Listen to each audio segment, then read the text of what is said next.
Kabam. Badam! Hello, how you doing? I'm all right, man. How you doing? I'm good. We're back. Happy summer. Happy summer. I'm wearing a white t-shirt. Look how summery I am. Wow. Dude, I can't even see you right now. Is it just like burning my eyes? Oh my god. Well, welcome back to the Oblivion show. I'm JOE ET and this is Dolphin! Yeah, man. What's good? It's good? been a month. We're back with another show. It's been fucking roasting. How's your air conditioning in your studio, by the way? Beautiful, man. Yeah. Yeah. I think when I have it, I think I just had it just after the last show, and it's the best investment I've spent money on for a while. Yeah, especially with the heat wave the last few weeks. It's just been I've just been sleeping up here and everything. It's been fantastic. I love it. Wicked. We've got a busy chat going on. We'll go and say hello to them in a moment. But I guess we should just get everybody in straight away, right? Welcome to the show. Bart, CATSCAN, welcome. Alex, Starving Insects. How's it going, guys? Perfect, man. Good evening. Thank you. Nerds. Yeah, thank you for joining us. What's going on in your world, Bart? What do you say? What's going on with you at the moment today? How are you? Man. I'm fine. Busy in the studio and everything okay. Awesome. Thanks for coming on to the show. And Alex, obviously, no stranger to the show. Been on before. Nice to have you on as a co-host, Alex. Very excited to be a special host. Yeah, you are. You are a special host, right? Yeah. I'm not sure on this view. Should we do it like this? My mom says I'm special. You are. Definitely. Your mom said you're special? Cool. Well, yeah, so today we have on this show Bart CATSCAN, legend of the hardcore and gabba scene since the 90s, late 90s. We're going to do a deep dive into you and your various projects, accolades, etc. in a little while. Cool. Yeah, we've got a whole bunch of awesome content. We've got a really, really cool new blood today as well. We've got a bunch of sick stuff in the What's Hot section. So, yeah, we'll get into it real quick. I'm just going to say some hellos to everybody in the chat because we've got a very, very busy chat at the moment. Karina, Red Flag, Rupture, Free Willy, some dubious names in here today. Power Trip, Hydroxide, Cicados Vigilia, hey dude. Needles in the Night, I'm going to play some of your music in a little bit, dude. Night Foxy, John Pert, hey buddy. Lars, Drastic, Leonard, Yippee, Counterattack. There's a bunch of new names in the chat. That's really nice to see. Hey Didier, Megalodon, Butterfist. Yeah, awesome. So I guess without further ado, we'll get straight into the new blood. For the people who are new here, the new blood is a section where we listen to your music submissions and we give some critical feedback on them. The next section on from that will be the interview with CATSCAN, and we've got a whole bunch of stuff to go through. So without further ado, I guess we can just get straight on with new blood. First up on the new blood this evening is Needles in the Night with Grip Track. Let's go.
All right, a little bit about the artist here. Whoopsie, I'm pressing all of the wrong buttons.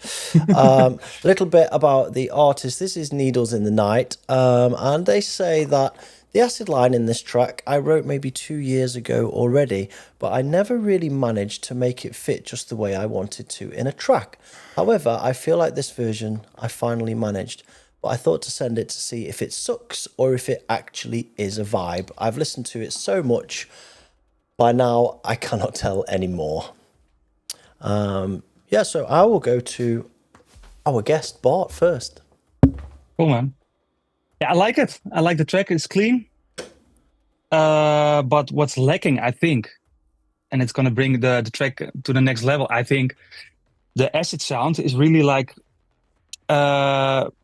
maybe it needs an octave lower, so more in the 600 range, because the kick is really heavy, and what the fuck? And the kick is really heavy, and the sound, the acid sound is really high. I think the sound has to be lower in octave, I think, and it's going to be more heavier, the sound, I think, overall. And what I had something to down. Yeah, maybe a little bit more drums, I think. More grooves, a little bit more. So, yeah. But cool vibes. And it is really clean because it uses a really like a techno kind of mix.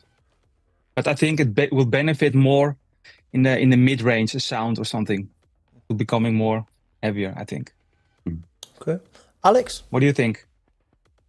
I think it's a cool track.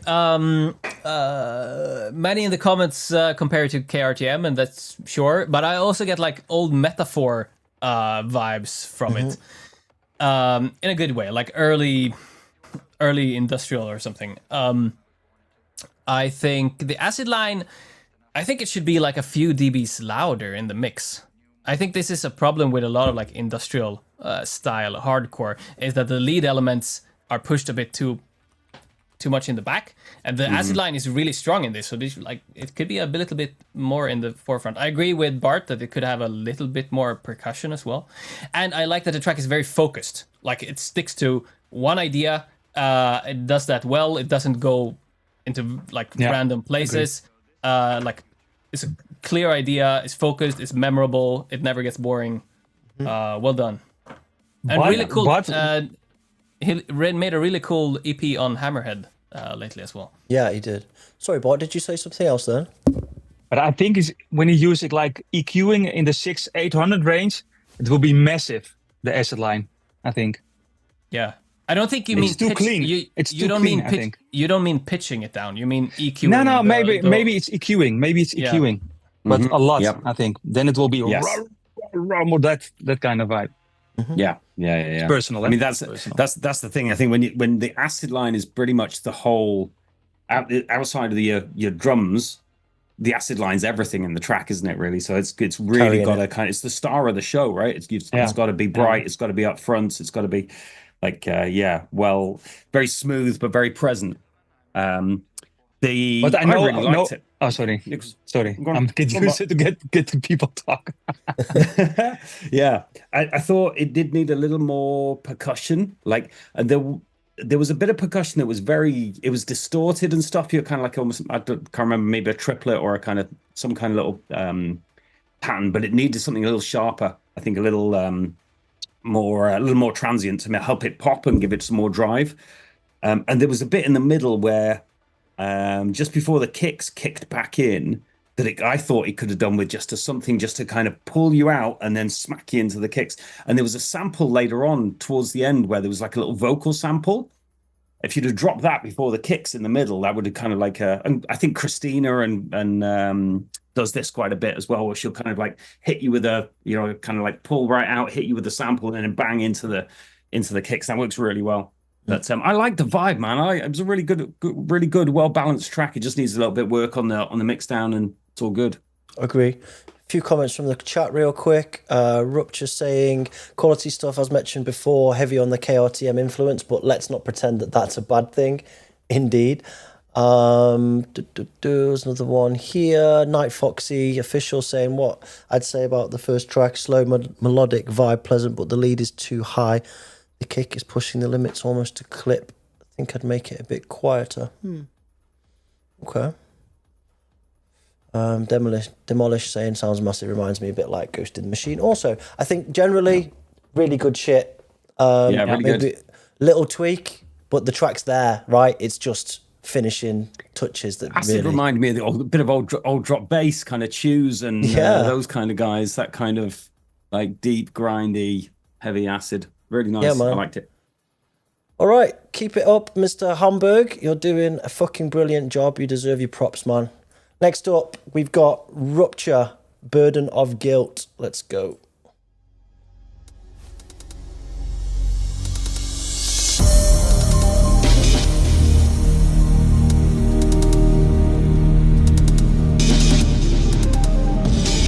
Are you tormented by memories?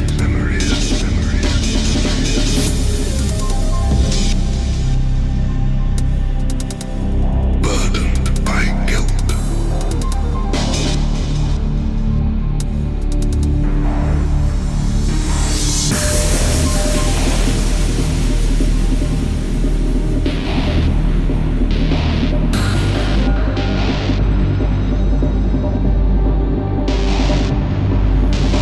Are you ready?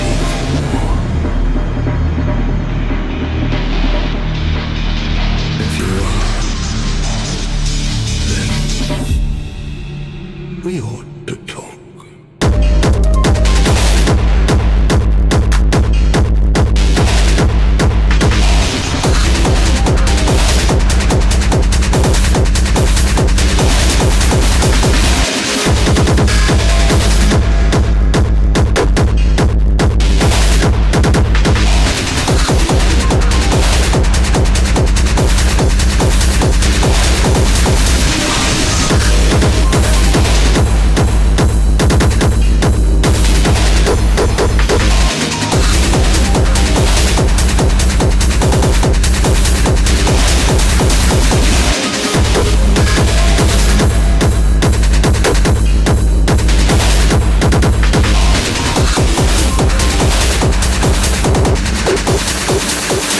Tormented by memories. Burdened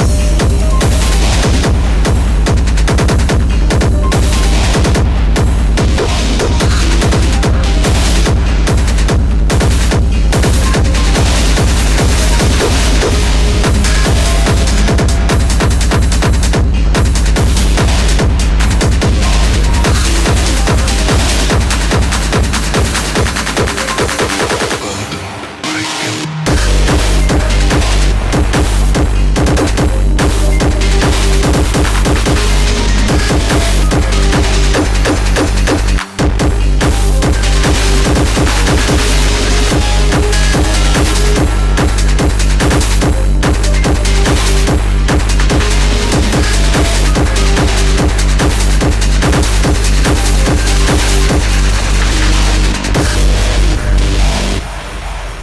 No, I don't have anything against humans.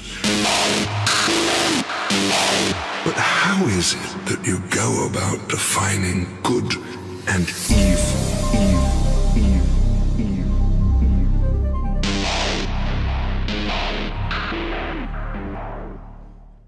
All right, a little bit about the artist. This is Rupture. Hello, everybody. This is him, by the way, not me. Hello, everybody. The spamming of my tracks in this show continues yet again. You were all saved from me last month, but you aren't getting away this time. I'm very excited to show everyone my EP on Oblivion soon, but in the meantime, I've been working on some other tracks that will hopefully tingle your tummies as well. For this track, I focused a bit more on the melodic elements than usual. It was tricky to find a nice balance between those elements and the kicks, but I think it turned out okay. I hope you all enjoyed. Until next time, friends. Alex, over to you, buddy. I like this. It sounds like me. But no, I think, well, this is obviously my cup of tea. The intro is great, the vocal is great, the atmosphere is great. I think all the elements are there and they're totally on point. So, like, what I would do with this, because I think it lacks a hook, it lacks like a main part. I mean, maybe it comes later in the track, I'm not sure.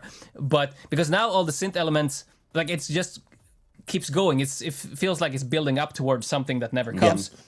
But towards the end, the break in the end, there was some like screeching synth or something. What I would do is like do a drop with just a kick and just a screeching sound and nothing else, and make the screeching sound loud, not like a background thing, but just a kick and the screeching sound in the front. That's what I would do with it. I'm going to Greg second. Yeah, I mean, that was pretty much what I was going to say. The mix down was really nice. It was. Wait a minute. Go on, Greg. It was a really well balanced mix. I mean, Vinny's really got his mix downs nailed, and I loved all the synths. But after, I don't know, maybe after the 16 bars into the drop, I was like, what's coming? Like, where's it going?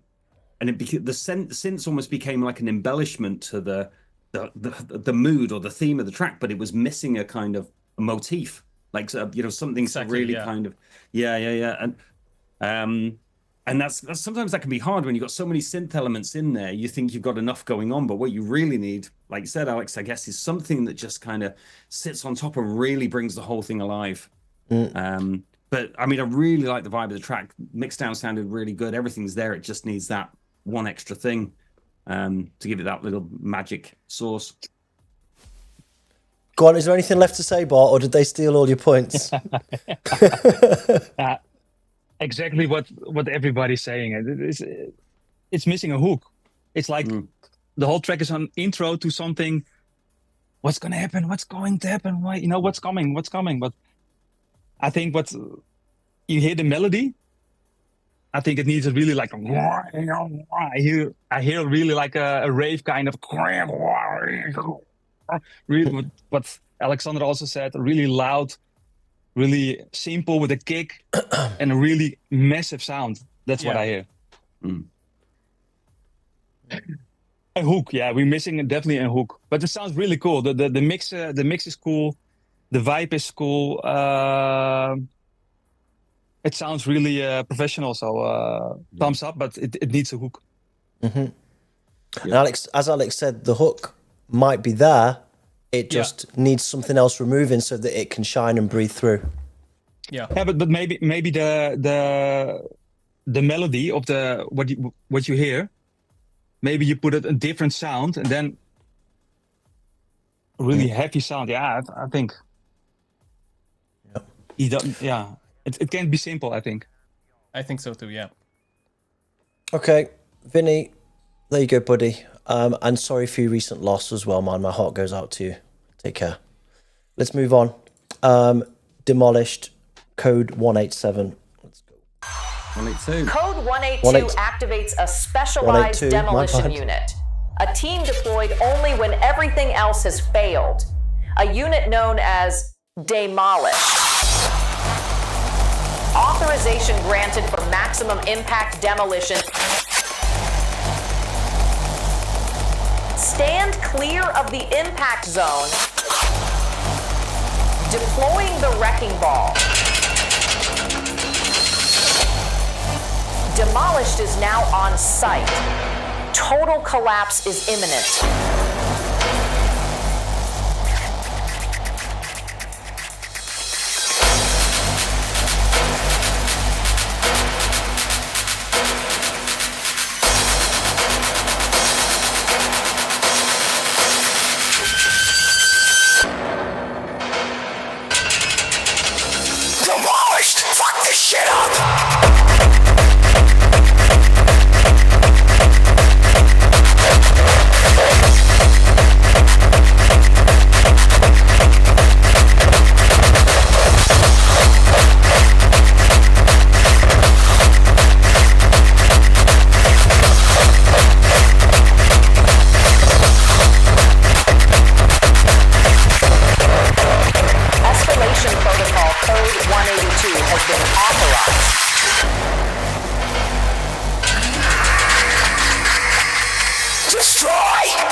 Okay, so a little bit about the 1 second.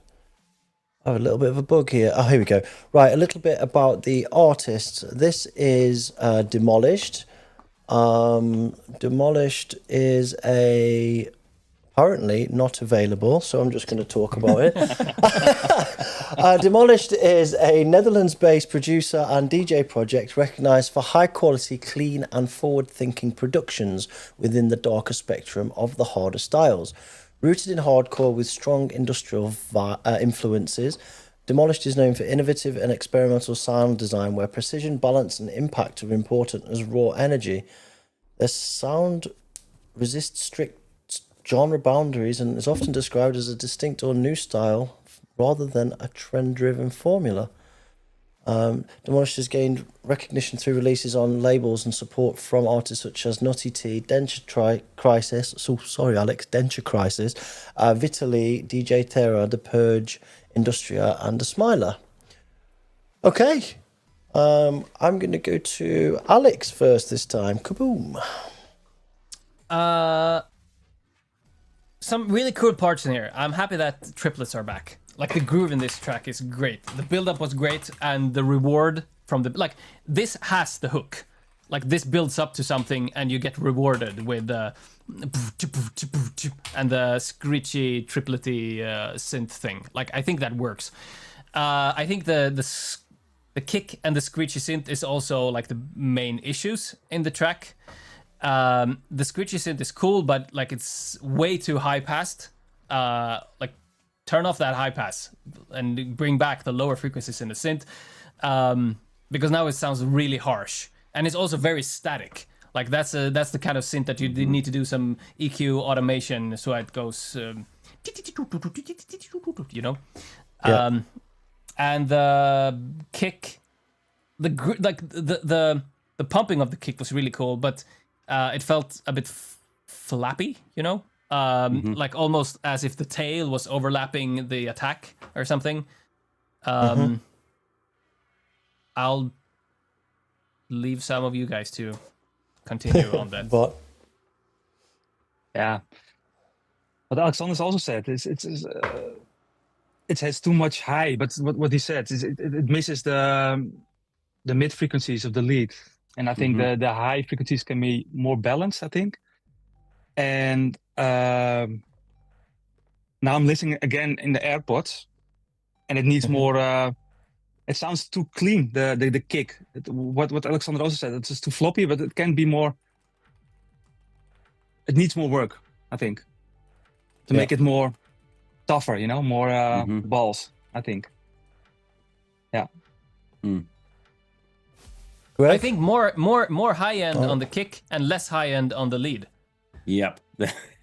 Yes. Yeah. And like you say, I mean, some kind of modulation, more modulation in the lead to kind of keep it moving and stuff.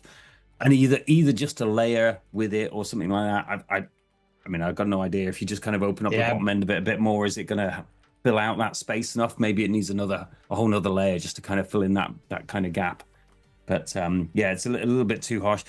The intro was like really interesting. You had no idea what it was going to deliver, like what you were going to get with the drop, but like you say, Alex, the drop was really enjoyable because you didn't know what you were going to get, and when you actually got something, the first kind of like vibe was really cool. Like you're into this real good groove and stuff.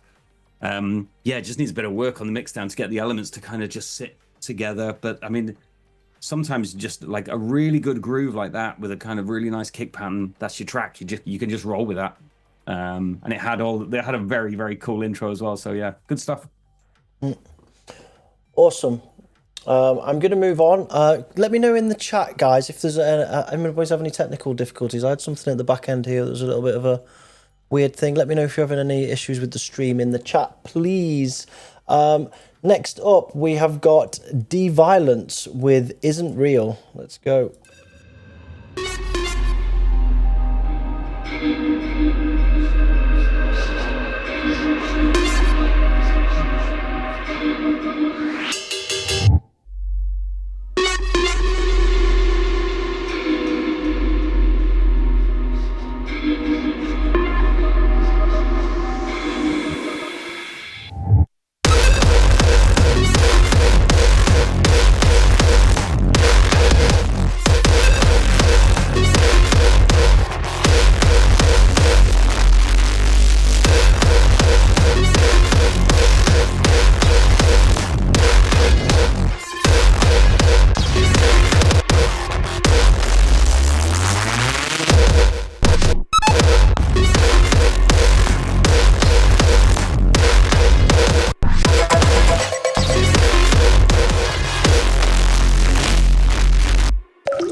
That was D-Violence with Isn't Real. D-Violence is an Amsterdam-based industrial hardcore producer focused on structured dissidence, psychological tension, and groove-driven architecture. My current direction explore cinematic intensity without relying on melodic hooks. Okay. What do we think of that one, guys? I'm going to go to Bart first. Yeah, it's not really my thing. It's too, how do you call it? Too chopped. It's not, it has no, I like it when it flows more, you know, more like, I don't like the break part of it. It's still break and holding in and holding in and holding in. But it's personal, that's a taste, I think. But I think he needs to learn more panning because it's really mono, I think, the track. Is really everything sits in the middle. And mixing wise, he misses also really a big part in the high mids, really like the 800 range, I think. It sounds really too clean for me. It can be dirtier, I think. But yeah, it's not my taste. So Yeah, lost a bit of its flow by I think tripping so. over itself a bit too much. Yeah, it's I more, felt. it keeps not. Yeah, I don't know. right on the edge. not, It's a good clip there. What do you think, Alex? Okay, so there was some really good sound design in there. Lots of like satisfying ear stuff all the time. Like all these, there was even a drop of water at some point. Like really cool stuff. And the things with the ride symbols in the intro, like working with the distance of the sounds, like that's a really underestimated dimension of sound. Like you can work panning left to right, you can loud, quiet, but also working with distance, having sounds. But it only works if there's space for sounds in the distance. But I think that was handled really well. But it felt more like a sound design showcase than a track. More like there was no. I guess that's a genre thing as well, because I know a lot of tracks are like this. But yeah, it felt more like a sound design demo or something. And with all that effort put into sound design with all these small details, I was surprised that the kick stayed exactly the same throughout the whole track. And and maybe that was because of all the sound design, I got bored with the kick. I was expecting, okay, now he needs to switch up the kick, but it stayed the same all the time. Yeah, totally. And that's the thing I was going to say. I think, there was some clicking going on, some really harsh clicking going on. I don't know if it was just me, but it was really distracting. That I found. And I don't know whether it was just something wasn't really kind of faded or DC'd or whatever properly, but there was something that was driving me crazy. But yeah, a couple of kick switch ups would have been nice. And like you say, Alex, I think there's so many good ideas in there. It's almost a shame that it doesn't pay off. It's all tension and no release. It's all like kind of keeping you somewhere without really letting go. And there's a place for that, but I think it's almost a shame, like you say, that it doesn't really let go and have a groove for long enough. And there's enough material in there to have so many nice switch ups. Yeah. But it would be nice just to let it go for 16:32 or whatever, and really kind of get into the groove with it and see where it takes you. I think the kick was, whoever said it, was probably the main element that didn't shine enough in order for it to feel like oomph. It was just like a punch kick, and it wasn't really driving me anywhere. Yeah. I mean, it would have been nice as a kind of like 16 bars of it or something, and then switch up into something with a bit more body and a bit more presence or something. But it needed maybe a few different kicks in there. But so there was some really nice ideas in there. I mean, he's obviously got some chops. He can do some cool sounds, and it's just kind of like, I think just turning that into something with a bit more flow. Depending on what he wants to do, maybe that's not his vibe at all. Maybe he wants to, But I think there was sound design set pieces in this track enough for like 4 tracks. Sure. So don't squeeze them all into one track. Focus more on making a memorable, consistent track, and then just sprinkle the sound here and there, and save some for the next track. Yeah, indeed. Okay, shout out to Vonda, Demanufacturer, who's appeared in the chat, by the way. Hello. I'm Dirk, Nanostorm. And Dirk. Yeah. Hey, Dirk. Okay, next up. And before I move on, keep going, D-Violence. I know that you're trying to get better at this, and don't take our feedback the wrong way. It's meant in the best possible way. We look forward to hearing more from you, Mike. There's some really good stuff in there. Yeah, keep going, bro. Yeah, there's definitely talent behind that. For sure. Definitely, yeah. Next up, we've got Defact and Code Red with Their Turn to Die. Let's go.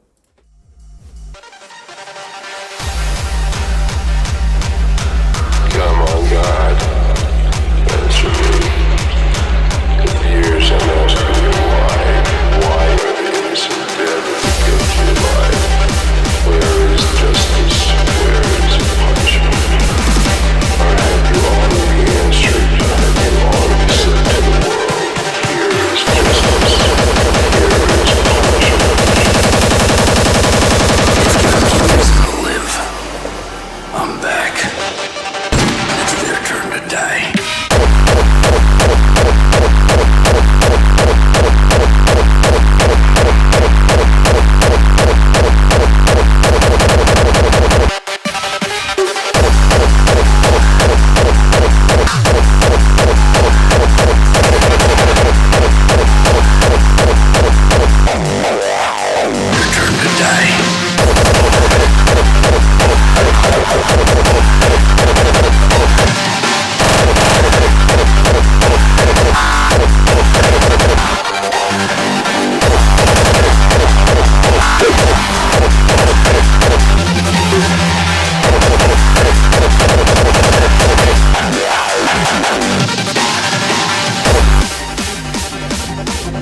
Okay, a little bit about the artist. This is Defect and Code Red.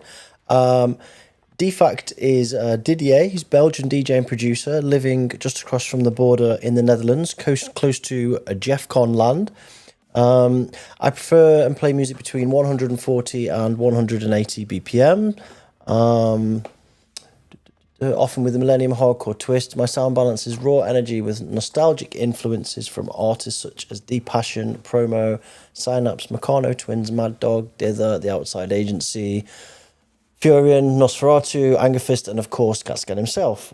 No pressure this week. Over the years, I've released music on Noisy, NWO, Machine Core, Mega Rave, and Hardcore Maniacs. Code Red is a hardcore producer from Glasgow and co-owner of Subterrane alongside Incoherent. His latest release on Subterrane explored a darker industrial sound around 150 BPM with melodic elements at its core. So, good track, guys. I think this is the first time Code Red's put something on the show. Didier's been here before, but shouts to both of you. I really enjoyed that. What did you think, Bart? I think it's also a cool track. It reminds me also a little bit of Deep Passion. Mm-hmm. But what I'm missing is, again, I miss the feeling of the mix of sounds. It's so thin, you know, the guitar-like melody. Maybe it's my AirPods, because I didn't hear it on my studio speaker, but I think it's can be more cooler, I think. Mm-hmm. What do you think, guys? Or is it me only? Because I think No, you're right. The synth sound is very high passed or high too high pitch or something. It lacks. Yeah. Could definitely use some more body, like Yeah, a separate layer or something. Yeah, but it's also too low in the mix. I think all the synth sound should be louder in this track and bring the kick down a few dBs as well. Like the kick is a bit too the loud. kick was so loud and so prominent in the mix, wasn't it? That everything else, there was a breakbeat in there that you could hardly even hear. Right, there was so quiet, and like there was lots of little elements where there was like little snares and things like that on the turnarounds and things that were way too quiet in the mix. That should have been up front and bright. The panning was a little wide as well. I mean, that could have come in just a little bit. It was a little bit too far out sometimes. The feeling is in the mid range, you know, like from the 300 till 1000 hertz. There's the feeling. If you cut too low, you cut it away from the sound. How do you explain it? The feeling is gone. Yeah. You lose some of the meat, but you hear it a lot of demos, or a lot of new producers don't get it. I think how do you say it? It's a trend nowadays. I think a lot of time because the kick's stealing from the space in the mix. So and everybody's leaning too much but there into is the room. kick. There is room. You can do it. Yeah, agreed. Yeah, there's a lot 100%. of unnecessary high passing going on. Yeah. But also, I'm surprised no one mentioned, like, this is illegal. You can't use that vocal sample. The here is punishment, here is justice. Like, that one is Yes, taken. yes. No, no, Just a little bit. Yeah. you can't put that in a new hardcore track. It doesn't work like that. Reserved. That one was taken in '93 or something. Yeah. Anything? '94 maybe. Any more? Listen. I heard also a demo with what you said. There are tracks from the Millennium. They are reusing everything, of course. And it reminds you how old you are, you know? Like, for you, it's like a few years ago, but then it's like, it's like 25 years ago, you know? This is what you're talking about, right? It's Skinhead Extreme Terror. That's where that sample was from. Yeah. Here is justice. I thought it was good though. I thought the track was good. Was still very high standard track still, and just maybe needs some work Kick was on that. great. I thought that the kick was great. Could have Nice done and with warm. maybe a little switch up some modulation or something, just to kind of keep it a little interesting. But yeah, it had a good groove, and I really enjoyed it. It was a really good vibe. Somebody's written in the chat, people born after 94 have got kids, man.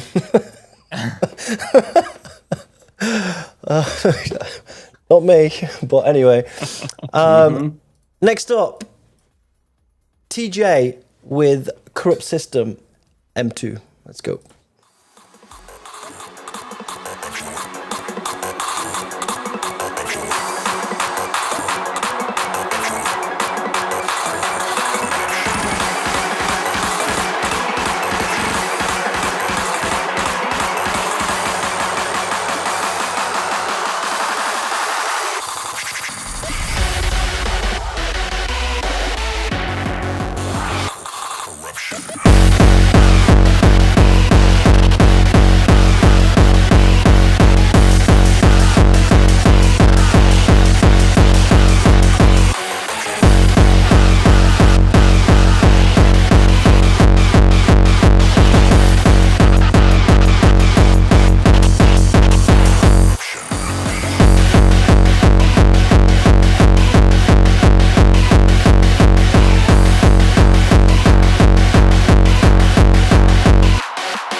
Okay, a little bit about the artist. My name is Liam from Villingen, Schwenningen, which is in the very... Schwenningen. Say that. Can you please say that one more time, Joe? Fucking murdered that, haven't I? Hold on. Oh, wow. Villingen, Schwenningen. There you go. Schwenningen. That was my best German I knew a accent. guy called Schwenningen.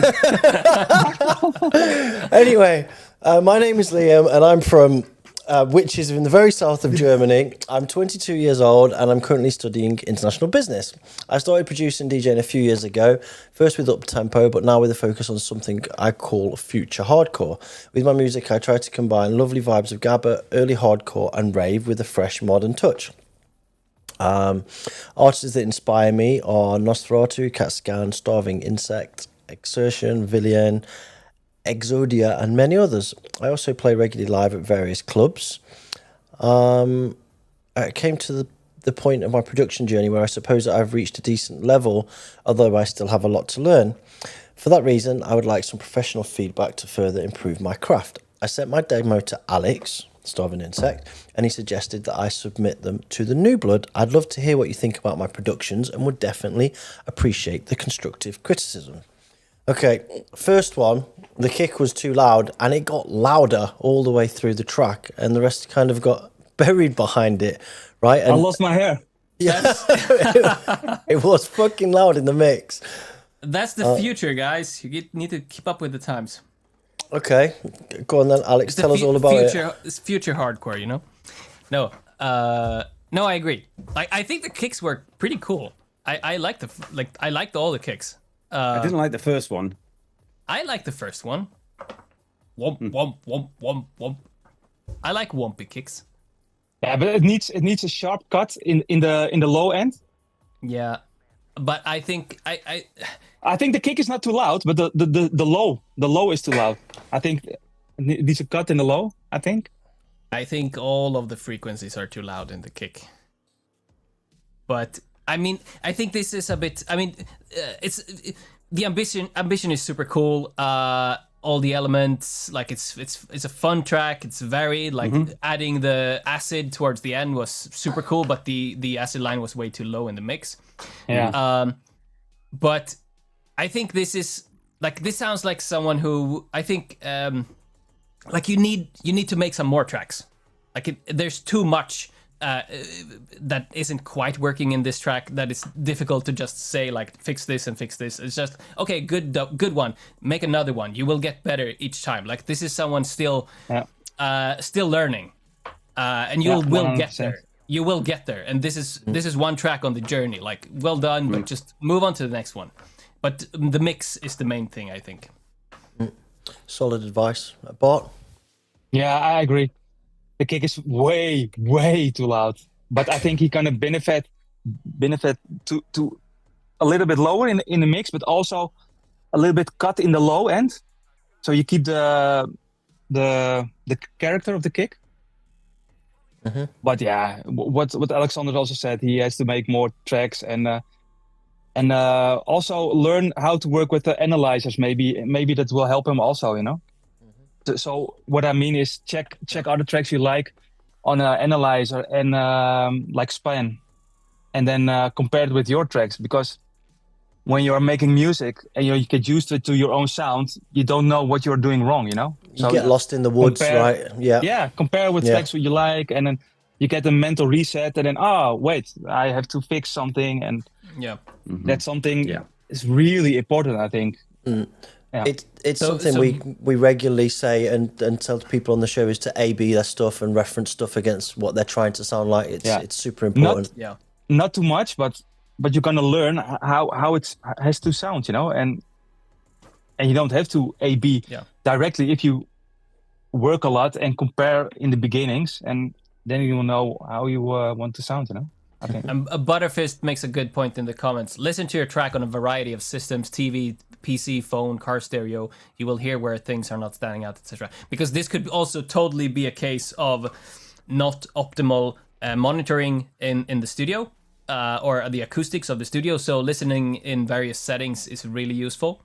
Also, try listening on really low volume, because then you can also hear like, okay, if I turn it down the volume a lot, which sounds disappear and which don't.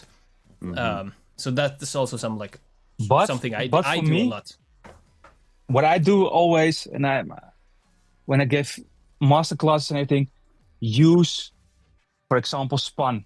Use it, because then you can use it how it looks visually.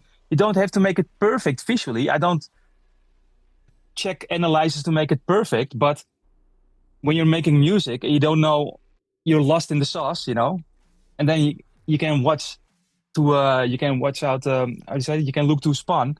Then okay, I'm wrong. There's too much low. There's less high. For me, really important. Yeah. I think if you combine visualizers with reference listening, exactly. So you listen to a track that you like and you analyze the visuals of that. Exactly. So you can that's what I mean. That's what I mean. You can see what you hear, and then you can apply that to your own track. Yeah. Anything to add, Greg? Yeah, and some of the mix down was all over the place, just in terms of levels. Things were like suddenly would come in really loud and quiet, and there was no kind of like balance between the different levels. And one way you can do that is just kind of like flick through your track, like while you just kind of like play this bit, play that bit. Does it sound like it's completely much louder or very significantly different?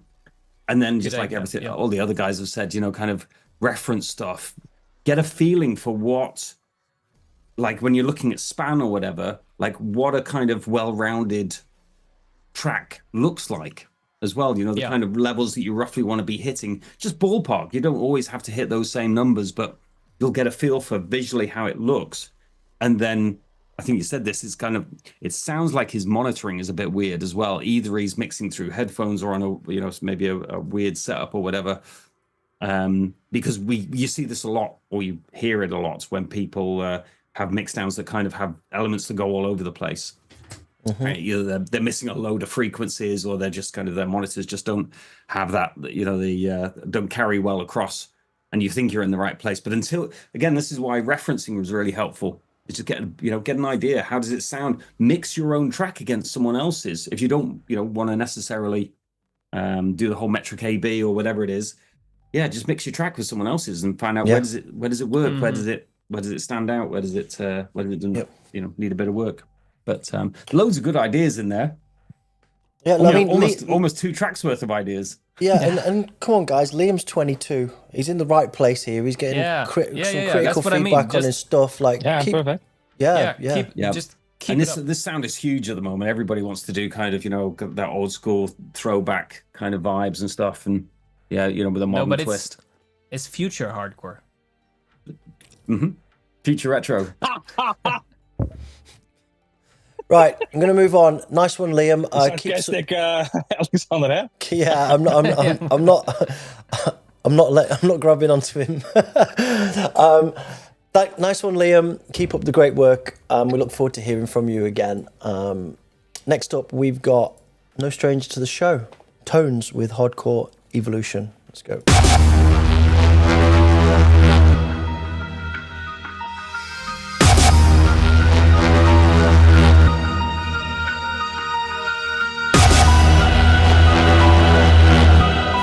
Evolution begins. Bring the chaos home!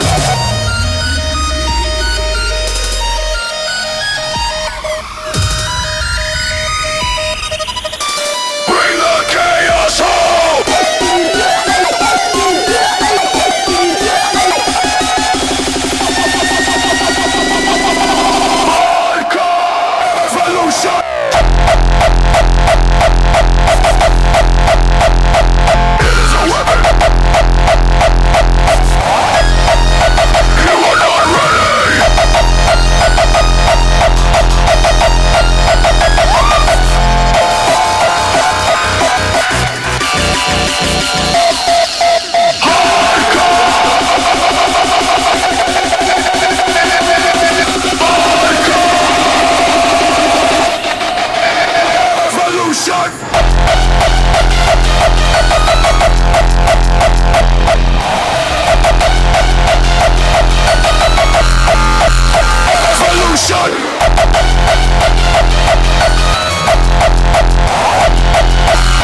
All right, a little bit about Tones. Hi, I'm Ant, better known as Tones, a hardcore DJ and producer from Hereford, UK.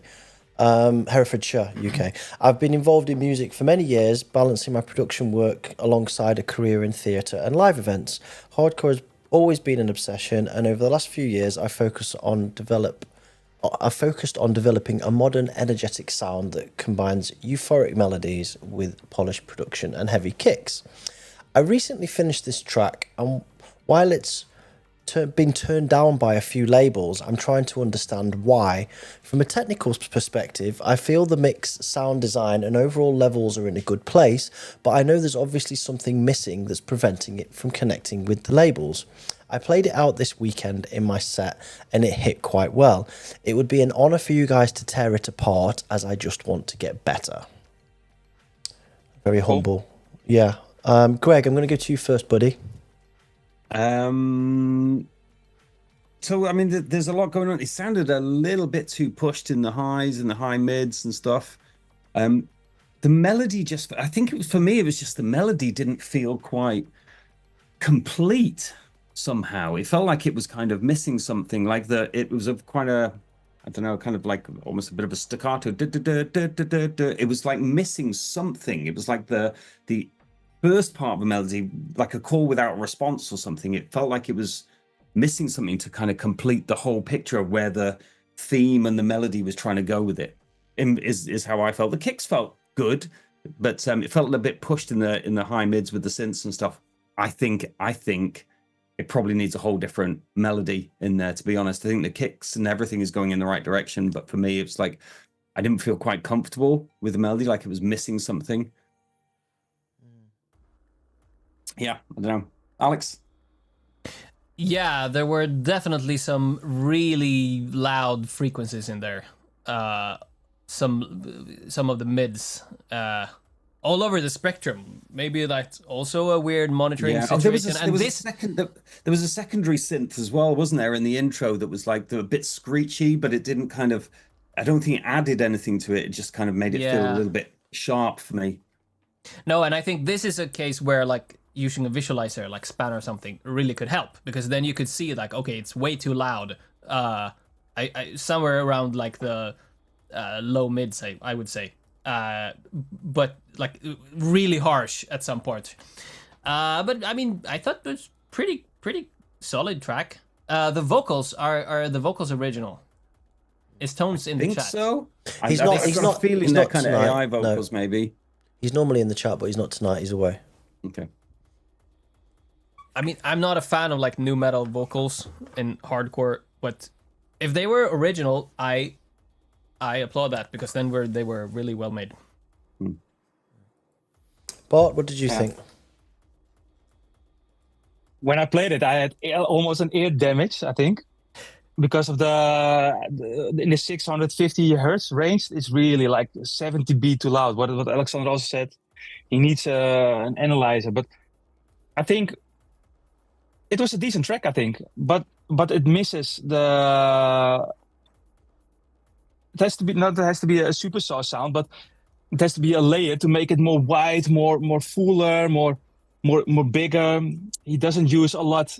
I don't hear it. A lot of reverb, no delays, no effects, no depth in the track to get more maybe that's emotion in the track. It did feel really kind of short and staccato, didn't it? And it didn't feel like it was kind of filling out. Yeah, it needs to move. Massive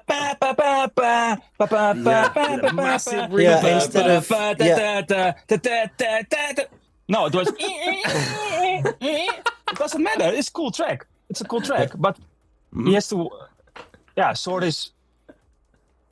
The synthesis. Gewoon use better sounds and try different sounds for that melody, and also check span and use delays. Start with delays and then reverb. To get more atmosphere, because it's it's a little bit kind of Angerfist kind of vibey style mainstream, but it needs work. And I understand when he's gonna play it, people gonna dance because the kick is solid. Yeah, the kick's really good. 100%. Everything else is there. The foundation's solid. But it sounds not yet really good, So he's a really solid and talented.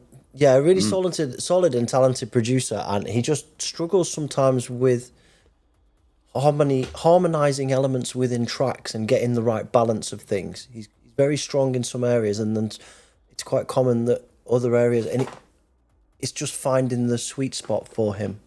Yeah. But he'll be very happy with the feedback. I mean, I think the kicks and all the percussion, everything's good. It just needs that synth. Yeah, man. The arrangement, I think it was solid. Yeah. And what you said, it was the melody had an answer. It was that was the answer of the melody, but it was only at the end, I think. Am I wrong? Maybe, but maybe. Yeah. Cool. Okay, cool. Good stuff though, Ant. Get it finished. Maybe book a masterclass at CATSCAN Studio. He probably will. All right, next up we have got 161, Hang 'em by the Ankles. Now, if I remember rightly, these blew everyone's ears out last time, so be ready for this to be loud, gang. Let's go.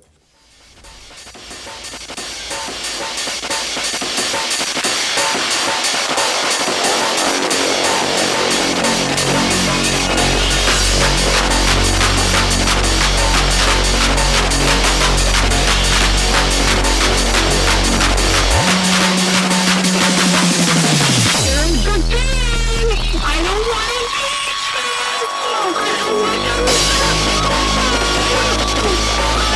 to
All right, that was a fucking rampage. A little bit about Scary track. it was. I like these guys. I like what they're doing. Aggro. This is born of the alliance of RNO and Cult. 161 is industrial hardcore where music meets ideals. Taking inspiration from early anti-establishment gabba and punk scene, 161 aims to bring these values back into the spotlight. First EP is out now on Hong Kong Violence for those interested, and more tracks being produced as we speak. Feedback appreciated. Let's go. I'm going to go to Bart first. Yeah, man, I love the track, man. I think it's really cool. Really the old school industrial vibes. Mm-hmm. And my advice to him is check his lows, because the first kick has enough low, but later on it's all over the place. So he has to manage his low end of all the basses. And I'm gonna give him a big tip. I think all his drums are really cool, also the editing and everything, but it has no transients. So there's maybe two tricks he can do, or he can do a parallel channel with drums with less distortion on it, with a transient designer on it, and to mix it with his distorted drum sounds, so it gets more punch, more transient. Or he copied his drum bus and experiment with like a DBX 160 or also transient or from kilohertz, and then mix it together, because it's really flat, it's really it sounds like not this, so he has to mix it together, and I think it will be more insane. And maybe experiment also with the length of his drums, because it sounds really cool distorted, but when you maybe like milliseconds a little shorter, it will be a tighter mix, I think the beat will tighter, I think. Yeah. Top tips. But really cool track. I like it. I like it. Yeah, I like it a lot. Alex? No, I agree.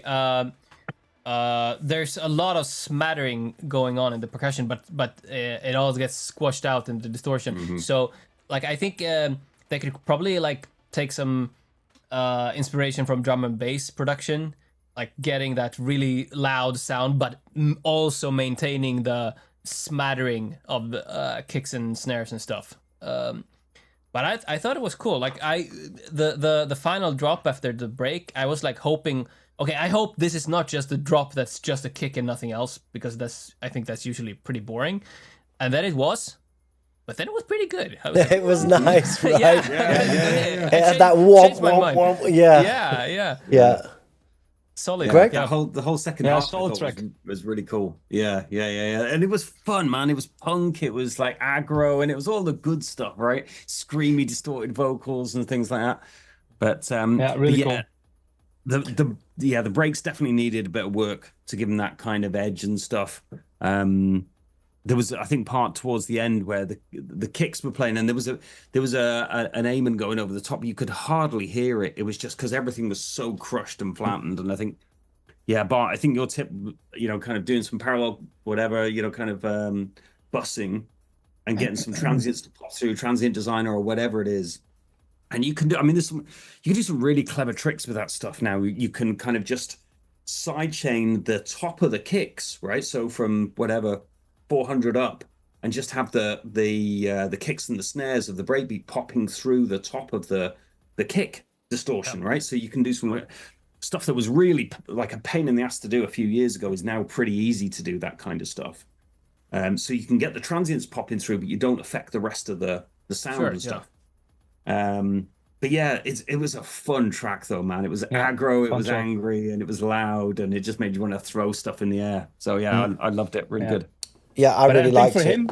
Really liked it. I think for him, when he's programming drums, he has to use what I would do is he's programming drums, and then his outputs are two cents. One is distorted and one is clean, and then play with it. I think that's for him. I think a really simple solution. I think. Sure. Okay, there you go. Some awesome feedback for RNO and Cult, aka 161.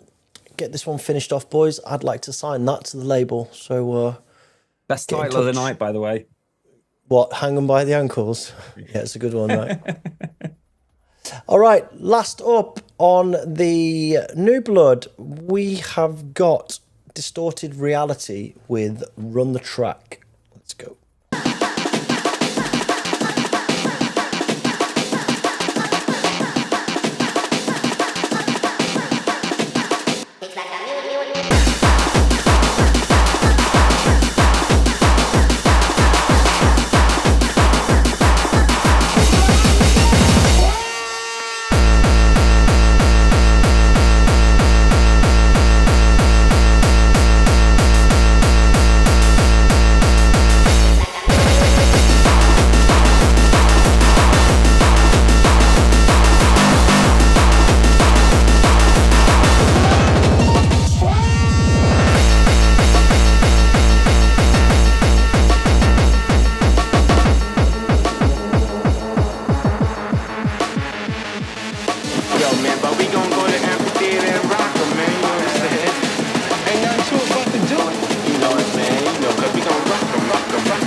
Man, you know what I'm saying? Ain't nothing to it but to do it. You know what, man? You know, cause we gon' rock 'em, rock 'em, rock 'em, rock 'em.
Okay, a little bit about the artist. This is Distorted Reality. Hold on, I'm not pressing the right buttons. Here we go. Distorted Reality, Rotterdam-based DJ and producer. His driving force behind the new early hardcore movement. With deep-rooted respect for the past, he breathes a fresher modern energy into beloved 90s heritage. Rather than just repeating history, he evolves it by blending the soul of artcore and gabba with today's high-end production standards. His sound is defined by a powerful emotional contrast where energetic stabs and iconic choirs meet aggressive synths and dark raw energy.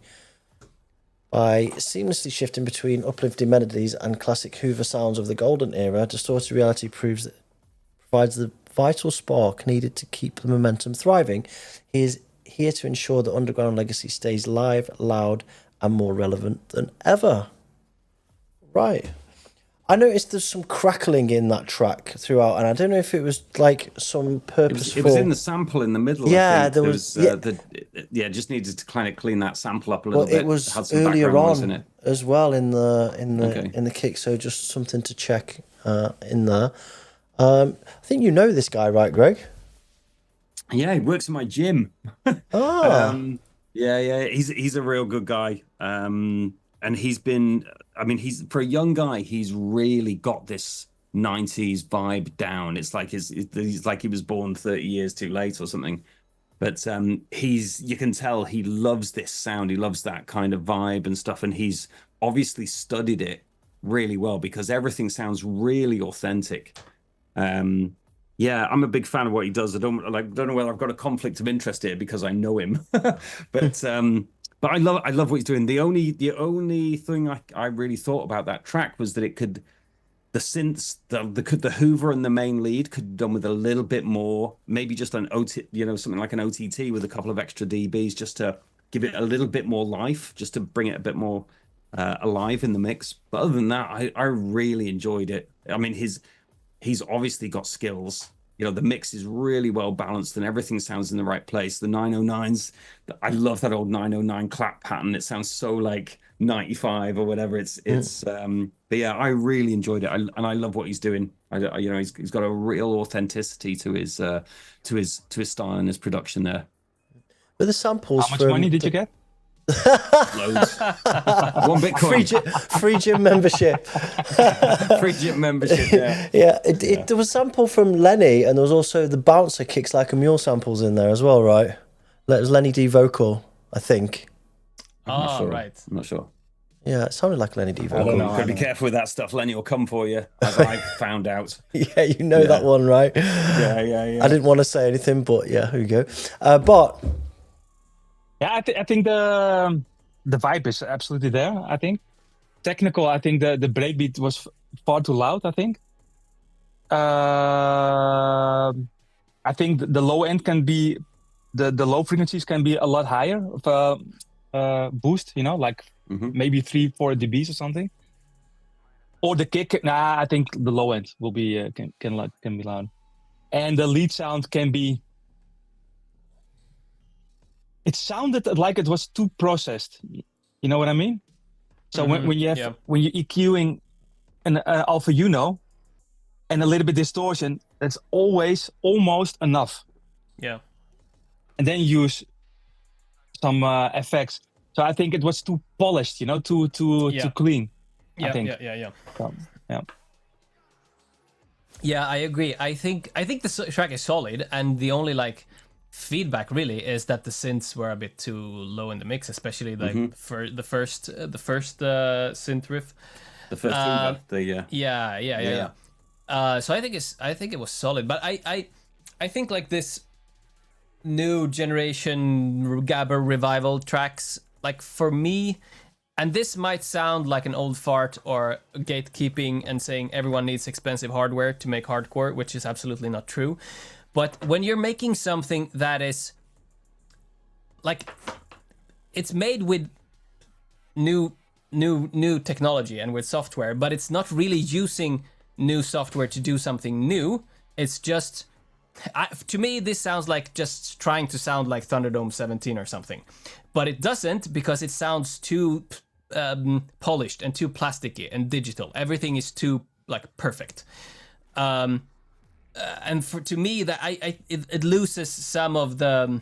I think there's an aesthetic quality to the lo-fi analog character of older Gabber tracks, and if you're trying to do that style, if you don't have that character, for me, it doesn't quite work. Instead, be inspired by it, but do something new with it. But because if you're just trying to recreate what has already been done. You will never create the same classics that were made 30 years ago, because they have 30 years ahead of you of being nostalgia in everyone's heads. So I'm not sure where I'm going with this. I will follow up. Thank you, Bart. I think the way everybody's mixing is a lost art. I will explain. When we started, we have only a mixer, and what we did. I had standard on my Alpha high was a few dBs, the mid was cranked open, the low mids a little bit, and we didn't use low cuts. No, what we did is only the 80 hertz, a little bit, a few dB less, and a little bit distortion of the desk. and that's it. Yeah. We didn't low cut to 200 or whatever. No, when I used now on my mixer was 60 hertz shelf, but when we used like 80 hertz low cut, it was too much because the Alpino was too thin, too small.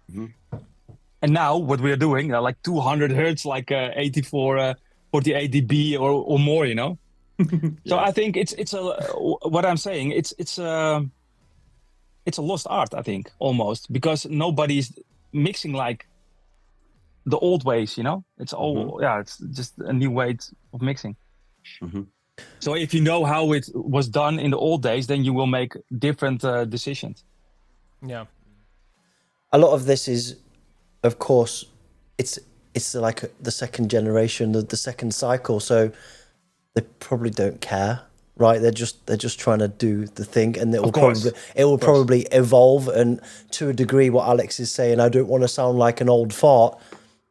That is probably what this will or could sound like to them, because they don't care. They're doing their thing, right? They're expressing themselves in however they see fit. So yeah, but I have to say one thing, that's again, the feeling is in the mix. For me, For me. And I think it's not about like you need to get expensive analog hardware. First of all, of course not. A lot of the analog hardware isn't really that expensive. Like an Alpha Juno or a Mackie is really cheap. But that's not the point. The point is like you can 100% recreate that sound inside the box. But like Bart says, you need to understand the methodology, and like keep it simple, keep the lows in, and like to me personally, like this is totally subjective. But I think if either you go all in, try to recreate an old sound, or you do something new that hasn't been done before and be inspired by the old sound. If you're just doing something that's already been done but not all in, to me it falls flat. But to get to the point where they feel confident to do something new, they're doing something that's been done to get to that point. They can't. People can't evolve without recreating what they wanted to do in the first place. No. You see, so, no, of course and this not. is a young guy. It's not like someone who's been doing it 30 years. As I say, it's a part of the evolution.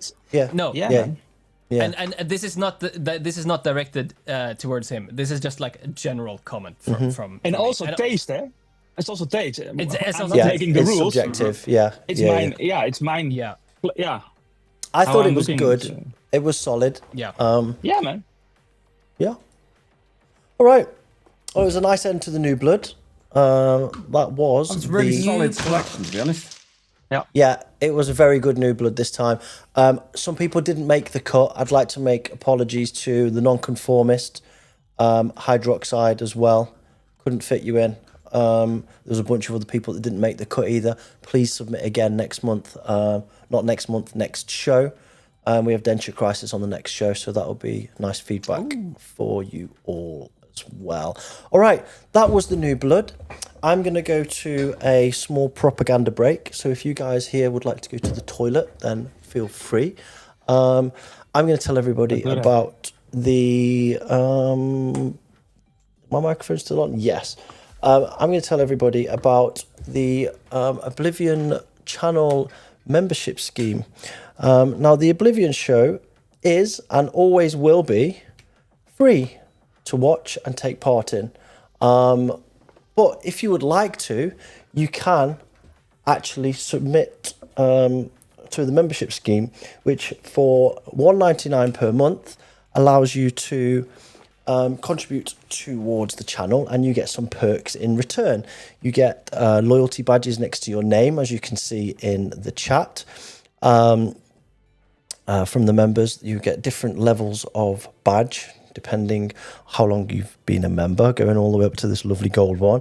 You get the custom emojis, you get discounts at oblivionunderground.com, you get shout outs, you get community access, exclusive member rank in Discord. For the level 2, for $2.99 a month, you get all of the things that I mentioned before, but you also get Oblivion Underground digital releases for free. priority notification for merchandise drops, and members only live chats. And for the level 3, for kind of the God tier, you get vouchers for Oblivion Underground.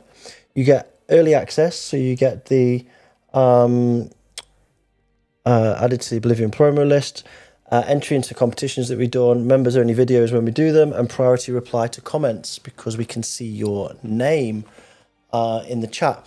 You may notice that I talked about Discord there. Well, Discord is I just need to check Discord because normally somebody's fucked me up here. Yep. Discord is a place where you can come to hang out, to talk about music, to find new music, to talk with other like-minded people.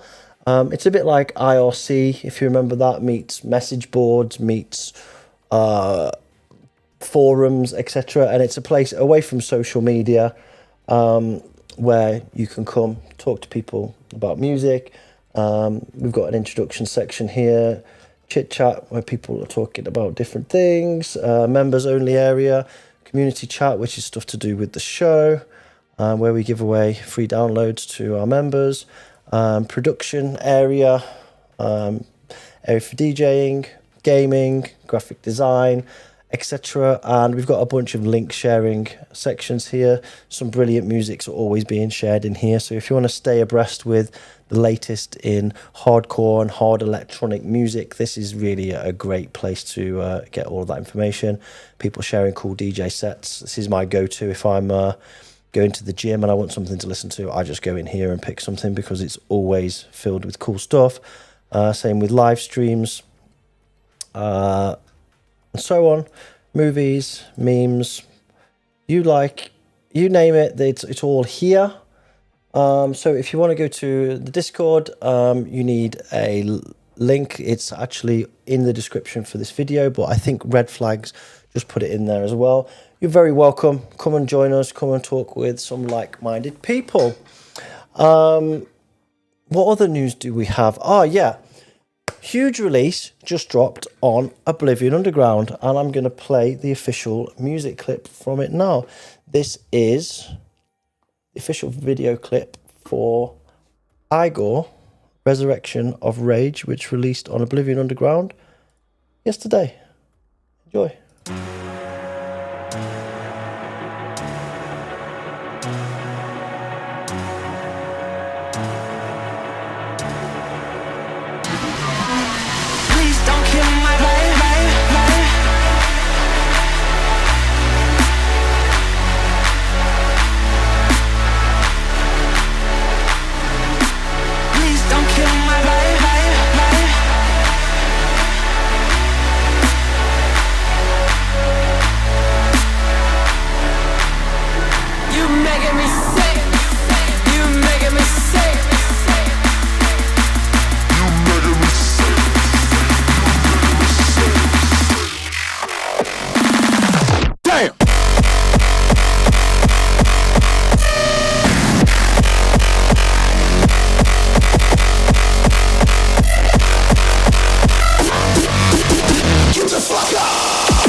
And that's out now on Oblivion Underground. You can get that from the Oblivion underground.com website, or you can get it from a Bandcamp or whatever your favorite digital outlet is. Here's the sexy record with selective varnish on the sleeve and nice cardboard black inner, good quality. And this is a glow in the dark vinyl. I can't really show it to you now, but there will be a video coming to the internet real soon.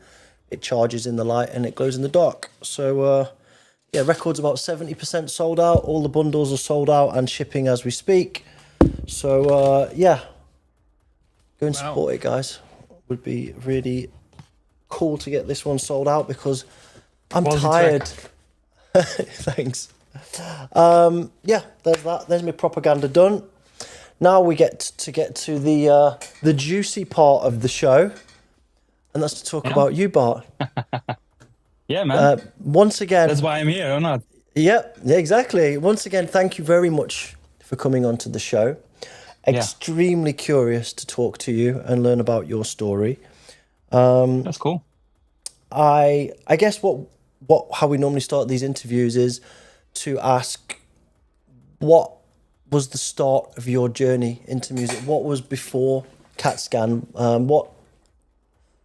What did you get? What made you motivated for music and got you where you are today?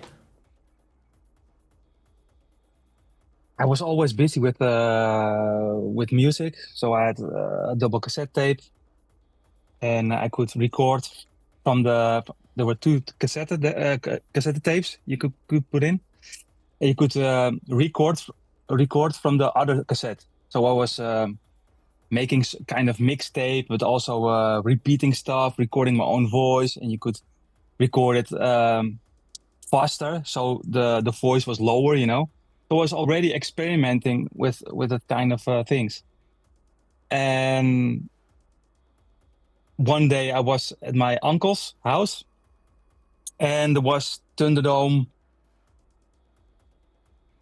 Now wait. So I was going to when I was young, I was going to how do you call it? Een zoete inval, you call it in Holland. It's like a small community place for younger people to go to. Oh, youth center. Like a youth center. Yeah, youth center, of course. Yeah. And I was going there, and there was also how old I was like 12 something, and they were bringing like records, you know, to play there. Also, yeah, the DJ set, and they were bringing like the classic, the James Brown Is Dead, all echt really the beginning, you know, the Speedy J's and everything. And I was really interested in that. And I was already buying a lot of Turn of the Bass CDs and that kind of period, like what was the House Nation of the House Party CDs, and and of course also the early Thunderdomes. And then I saw my uncle. He had a Amiga, and he showed me that you could make music with it. And it was on the night. Was Thunderdome in Leeuwarden? Was Thunderdome 96 or something, I think. 96, maybe. And I thought, wow, that's cool. So the whole birthday party, I was only at the computer making music. And I thought, whoa, what the fuck? You can do, make samples underneath each other, and you can make rhythms. And then I was hooked. Then that was it. That was it. So I was, I borrowed money, I think, from my parents. And then I bought an Amiga 1200. And I started with Pro Tracker. There's 4 channels. And that was the start. So and it went fast. Were you from like a musical family? 'Cause I read somewhere that your parents were both singers. Is that right? Yeah. Did that inspire you as well, or was it was hardcore kind of a rebellion against that, or was it neither? No, I don't. It was in my blood, I think, because I was already busy with sampling stuff and not notable. Yeah, I didn't know that I was making music. I was having fun, you know. Doing stuff. Were you already into hardcore? Yeah, because like, listen, when I was 11, 12, I think, I was listening Radio 100, and it was a radio station in Amsterdam. and I lived in Oostzaan. And I heard all the first records. So also the youth center, I was from the beginning, you know. I was not a party because I was like 13 years old, you know. Yeah. But I heard all the new tracks, everything, and on the radio station and the interviews, and I loved it. And I went to school. What I'm trying to saying is, I listen a lot of different stuff, but also I listen like Race Against the Machine, a whole of like a lot of different stuff, you know. I listen always in my life, and so I grew up with always the hardcore, always really from the beginning. And you had Oostzaan, and next to Oostzaan is Zaandam, and there was always the Hellbound parties and the Fun Factory, you know. So I was living it always, but not intentionally, you know. It was a way of life, and we went when we were together with friends. We went to the youth center. We went to the Twiska. Twiska is a nature. How do you say it? Nature, a place where you go swimming and everything, you know. Yeah. And we bring us radios, and I got a brommer with the music in it, you know, the moped, everything. So I was always busy with music, and the feeling when I had like Thunderdome 4 or something on my cassette player, you know, and it grew. And then what I said, I saw my uncle the Amiga. I borrowed money in '96. And then I went to 97. I went already then with demos to ESP in Amsterdam. That was from Hellraiser. Mm-hmm. And somebody worked at my father had a car sales company. And there was somebody working there, and he was in contact with DJ Scorpus or something. Scorpio? Scorp. No, Scorp. Just Scorp, yeah, I think Scorp, yeah. I think Scorp, and also with so I was always busy, and I went to their house, and he was making music with the Atari. It was the first time I saw the Atari with Alpha Unit. No, it was W30. How do you say it? From Roland. Oh yeah. Yeah. The sampler. Atari had the Atari had MIDI built in, didn't it? Yeah. Alex has just done the DJ equivalent of I've got that on vinyl by pointing at the piece of hardware in his studio. I've got that one over there. Yeah. Yeah. But at home we were making music. I was making music, and then the first time there was a small party at the farmer place. And I spoke with somebody else who was making also music with Atari. And then I was at the party, but I wanted to show my stuff. So I went back home to get a cassette with my music on. And I brought it back to the party. And for the first time, I played my music for people, like 20 people or whatever, you know. But that was cool, man. And then I knew some people who were making awesome music. And then I brought my first demo to ESP. They were really interested, but nothing serious. And then the flyer, I also sent it to you. That was with a text on it. Hold on, I can do that. You know, I can do that. Hold on. I've got this. Because it's really funny. I have it still. This one? Yeah. So I had this one. And I was going to school in Wormerveer. And in Wormerveer was also the headquarters of ID&T in the beginning. And this was a flyer. Oh. And what I did, I went with my scooter. I went to was Productionweg in Wormerveer. And I brought my demo to them. And kijk, this is Martijn Barbon. You see? Yeah. It was the guy who did first third movement with promo with Sebastian. Yeah. And he worked at ID&T. He was the A&R manager. So I went to ID&T with a moped, and he knew some friends also where I lived. Martijn Mobron. So he thought, let's bring him by, you know, and let's see what he got. And he told me, Martijn Mobron told me, okay, it's cool, the ideas, but you have to buy professional equipment.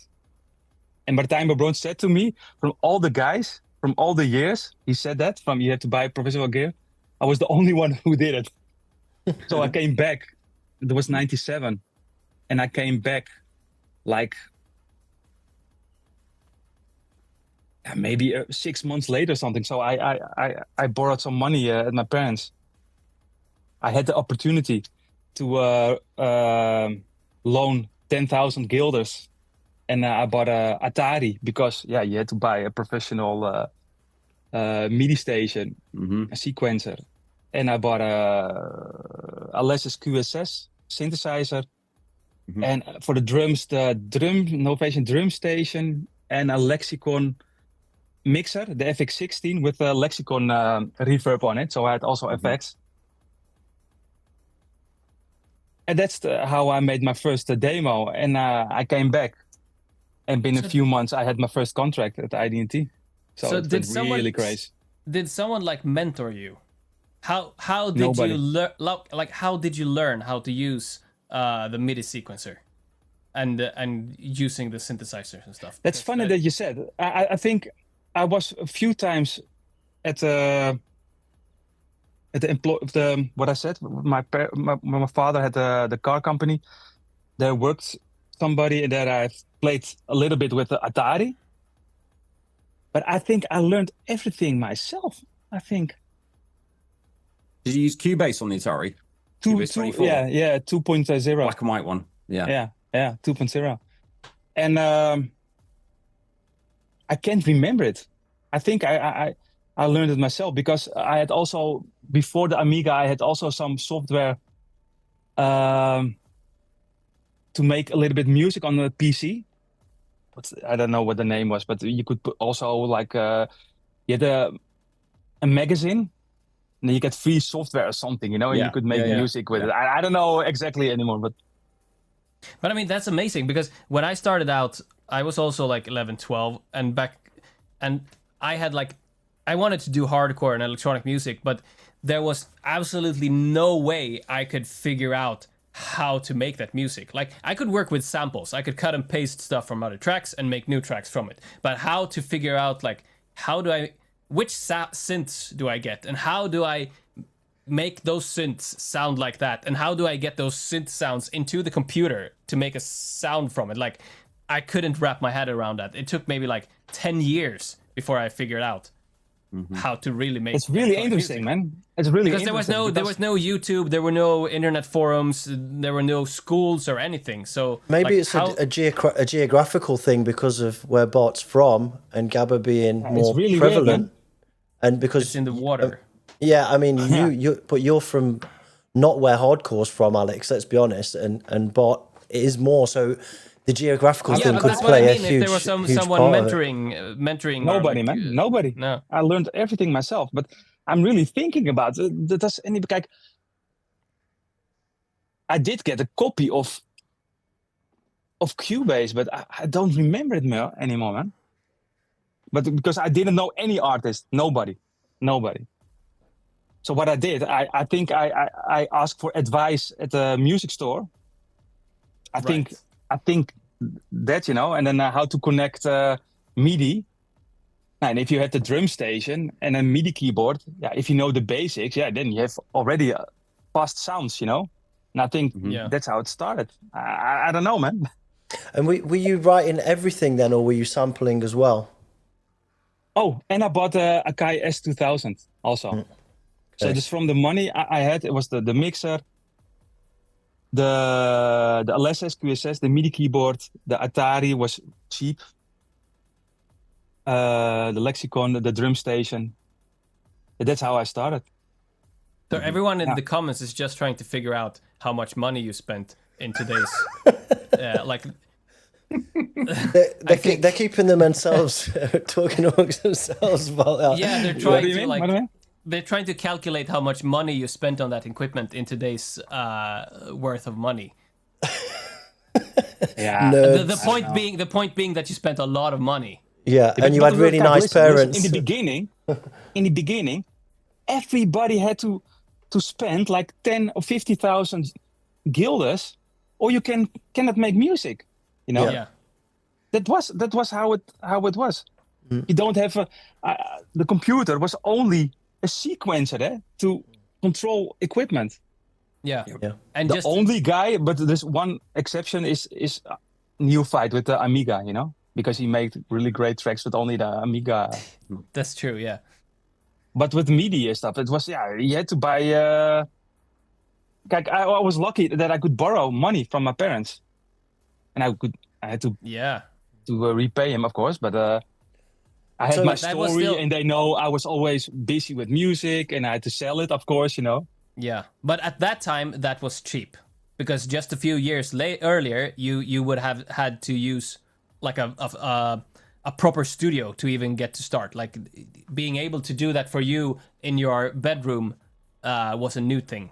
Yeah, then. because what was new, the Soundcraft, it was Spirit FX16. So it is a Soundcraft with really the cheapest MPX 100, you know, FX on it. That was new. You had the S3000 Akai was expensive, so you had to budget the Akai S2000, and I bought it with FX on it. The EB16, I remember. Yeah, I used to have that. So with it the was filters. all The filters everything were was really budget. nice. Yeah, it was all everything was budget. But I could do it with it was just I have that money. Oh, and I bought also monitors. So I bought the monitor, the cheapest, you know, the absolutely zero, the black, brown, whatever, and a cheap Samsung amplifier. And then I started in my room, and I was hooked, like an addict. And so what were the significant differences in the quality of your demo then when you actually went back with your next copy? What was the jump, the significant jump?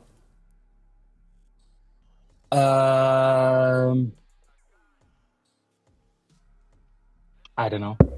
I know, but the second demo, the second demo included also I think Universal on the CATSCAN Thunderdome Records 3. There are a few tracks on it. It was my first demo.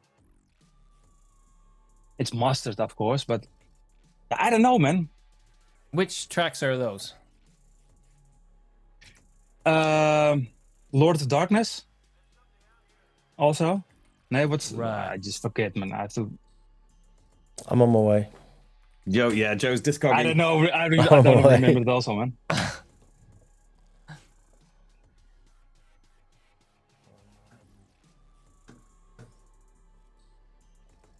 I don't have it in the files, huh? No, I know. I'm going to Discogs. So it was on which release? That's my second record. No, it's Thunderdome Records. And by year. 3. I'll just go to Thunderdome Records then. You have to. Yeah. If we can find it here. This one? I can get. No, The I will VA? get it. One No? moment. I will get it. Here, I will get it. If you go back to his page, it was on beyond the compilations, wasn't it? You were looking at singles and albums, and I think compilations comes after. Oh, I'm here now, so I have to search. It's difficult now. But So I the forgot. earliest, It's the something- earliest, Something earliest wrong tracks is are- on it. It's something wrong. Is it? There is Universal, the track Universal. Not Lords of Darkness, of course. It's Universal. It's if you search for CATSCAN Universal, you will find it. okay. I'll do that.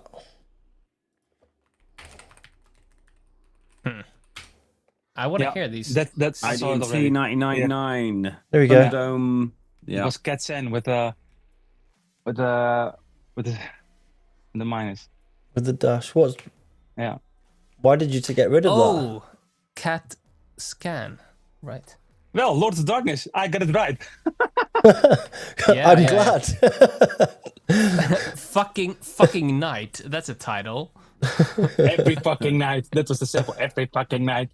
Hit that shit. Every fucking night. I tell you a story about some. I think it's the track Something Wrong. There I made also sounds with the PC, and you had not. It was not a VST, but it was a synth, and you could put something in, and then you had to wait. You put some parameters, and then you had to wait, and you get a sound. You know, it was really weird. It was not real time. So I was freaking with that, and I used those samples in my sampler, and I made that track also with that. All right. We need to listen to some of these tracks. Do you have them, Joe? I don't have that. On YouTube, maybe.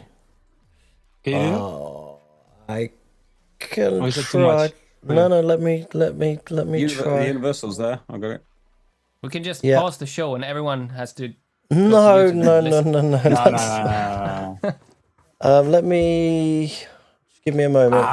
If it's too much, then doesn't matter, man. That's not for me. What's the track title again? CATSCAN. Universal's on there. Yeah. Yeah, Universal Something Wrong. Yeah, you can just click it in the Discogs. Yeah, I know. I need to route the audio from the browser so that it plays through the. It doesn't matter, man. stream. Leave it. It matters. It Okay. matters. Fuck's sake, Alex. The pressure. So when did you make these tracks? In 97 or 99? Around that period, because my first release track on a CD was that was the CD Hardcore with a scream mask, and it was in '89. It was my first release on a CD. And then You in hear this, 99 right? Yep. Yeah. Right, I got it. Cool. I heard this so long ago. Didn't hear it. Oh, some But- jungle sounds. Thanks for the extra live pressure, by the way. I really appreciate that. You're welcome. Nice claps already. Yeah. That's claves as well. I was like, some kind of like nice claves on there as well.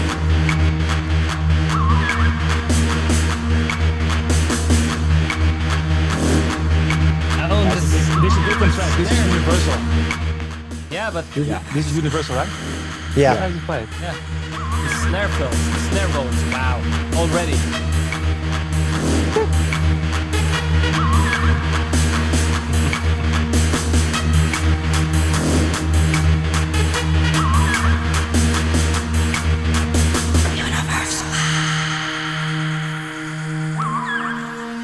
Let the phone drop. Wow.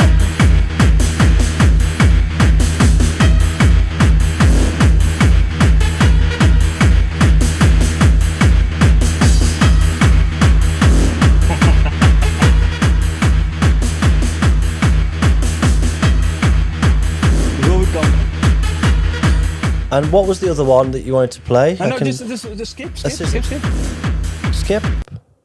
Yeah, in the track.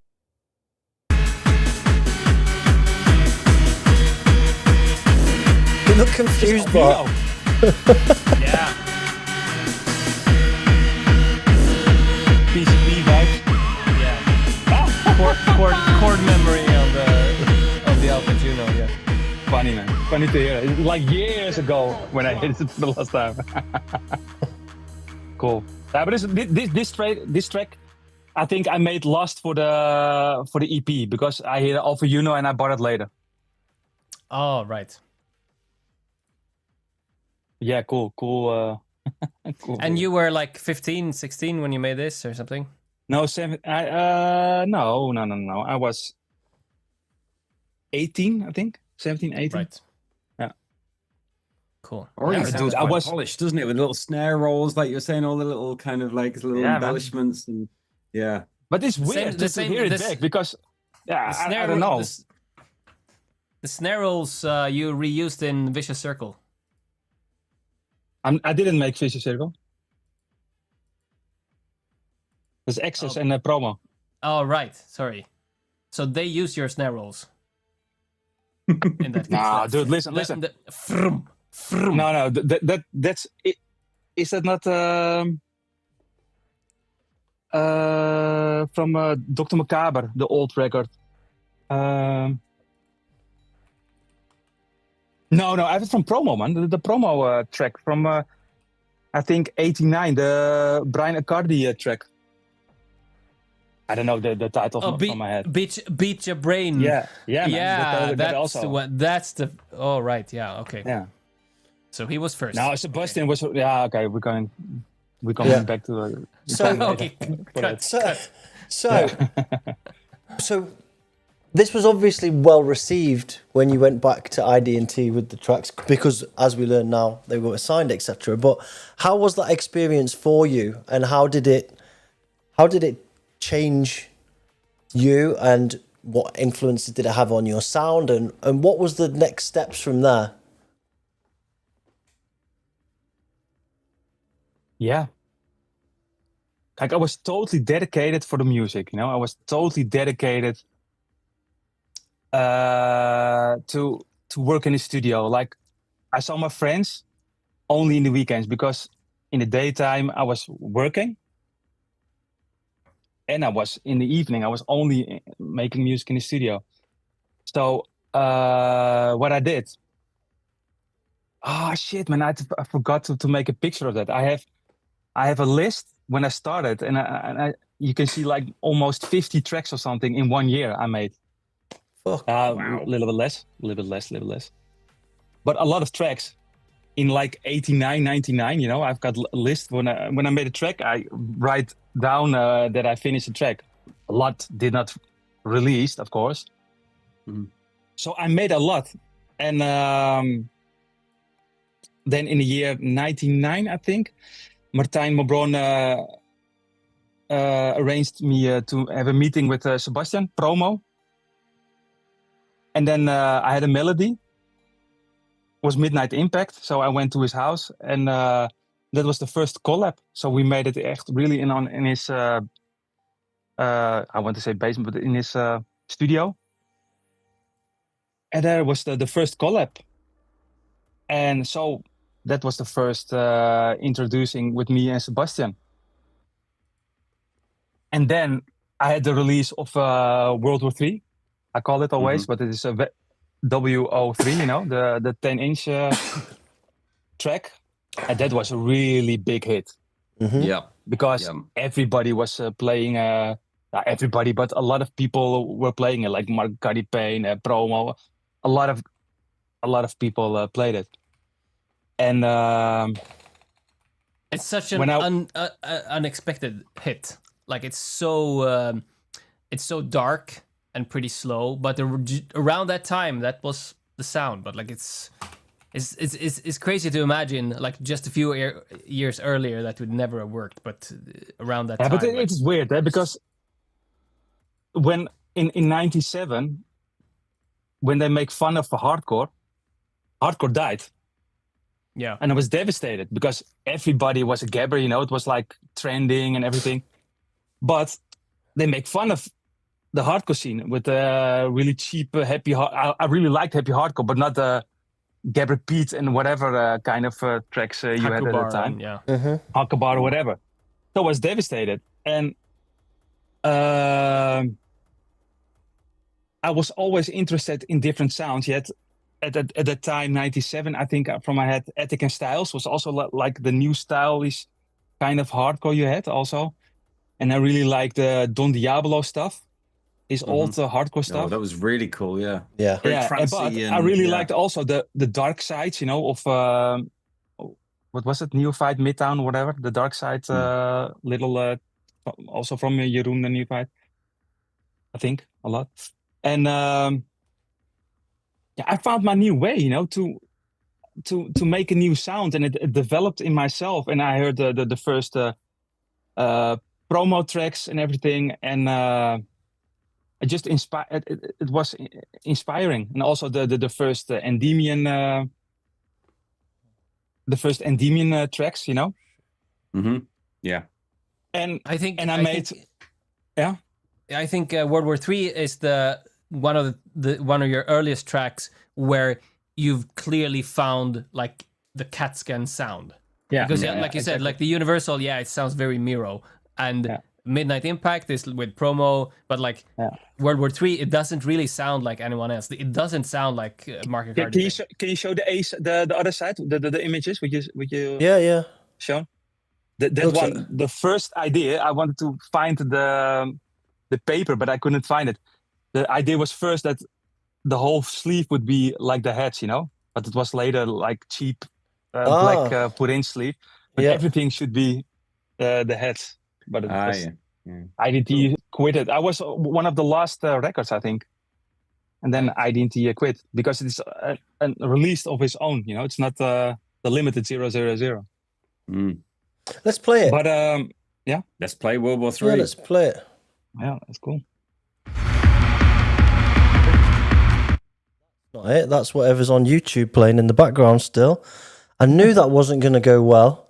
Right. That was Secret Valley, wasn't it? Yeah, it was. I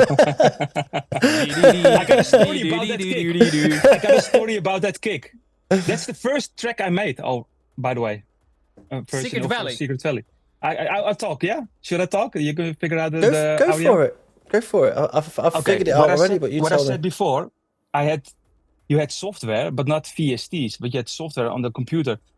And I was experimenting with a kick and reverb. And when you put it in, I don't know how it happened, but that kick is from a club kick or whatever. And I put in that program and I put reverb on it. And it was directly that kick from Secret Valley. And I got it. Okay. I know how I knew how the Atari works. I know how I learned the Atari. I go back from the story, sorry. It's okay. I learned from a guy, Sander in Broek en Waterland, is a little place. And he had the Atari. And I learned from him, the first, I remember now. But I had this melody I made, and we made, I think, already like an old version. And I had always, because the melody is stolen, right? It's it's an English, Scottish... Yeah, it's a folk song, yeah. Folk song. Yeah. And, but whatever, I made that kick, and then I had the melody already, like a few years. And later I made it with the Atari. But okay, whatever. That's cool. The little... World War III.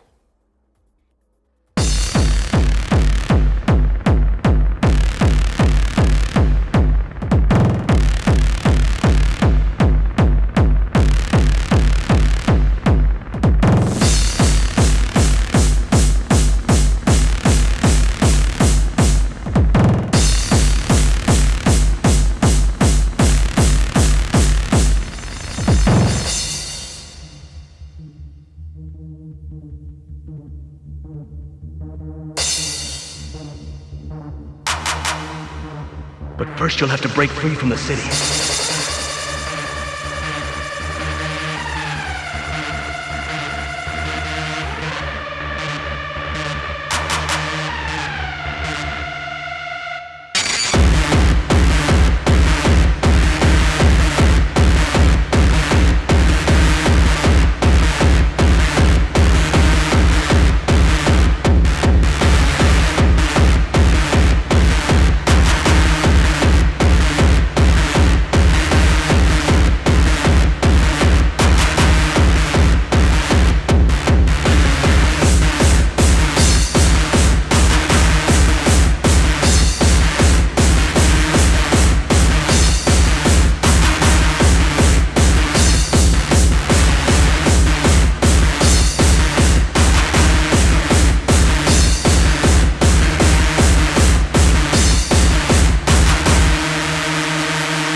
first you'll have to break free from the city.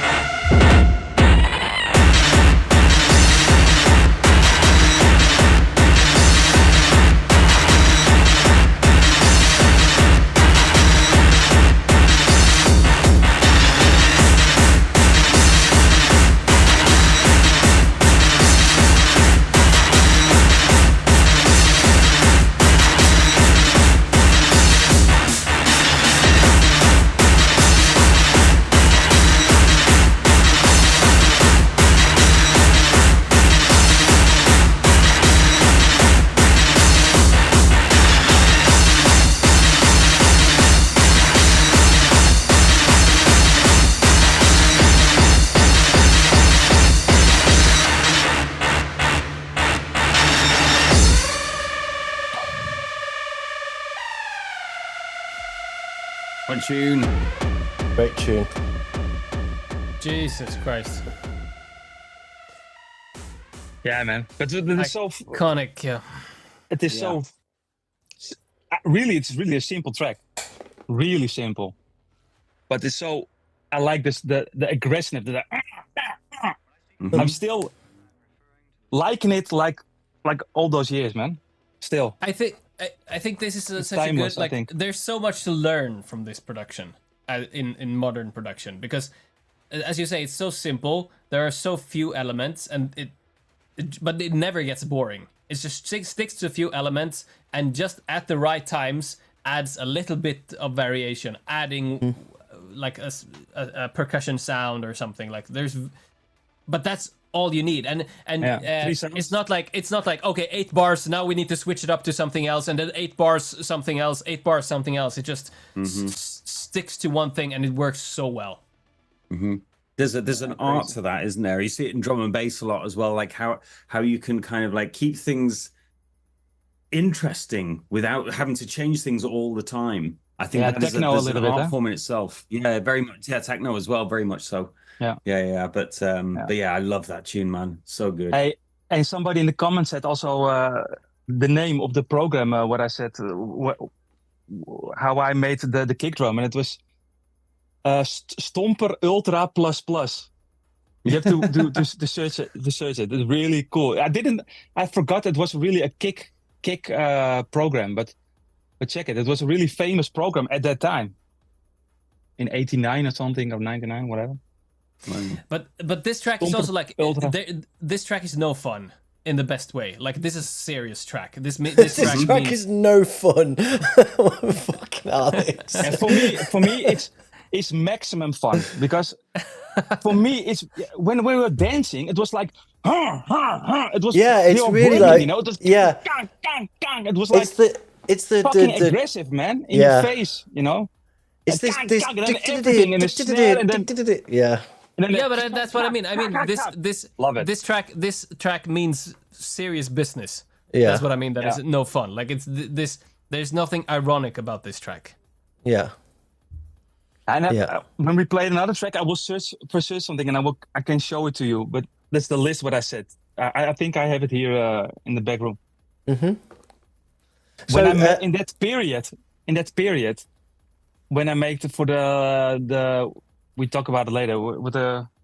Can I talk about it? The transition from World War III to Third Movement, or not? You can talk about whatever you want, bro. Go for it. Okay.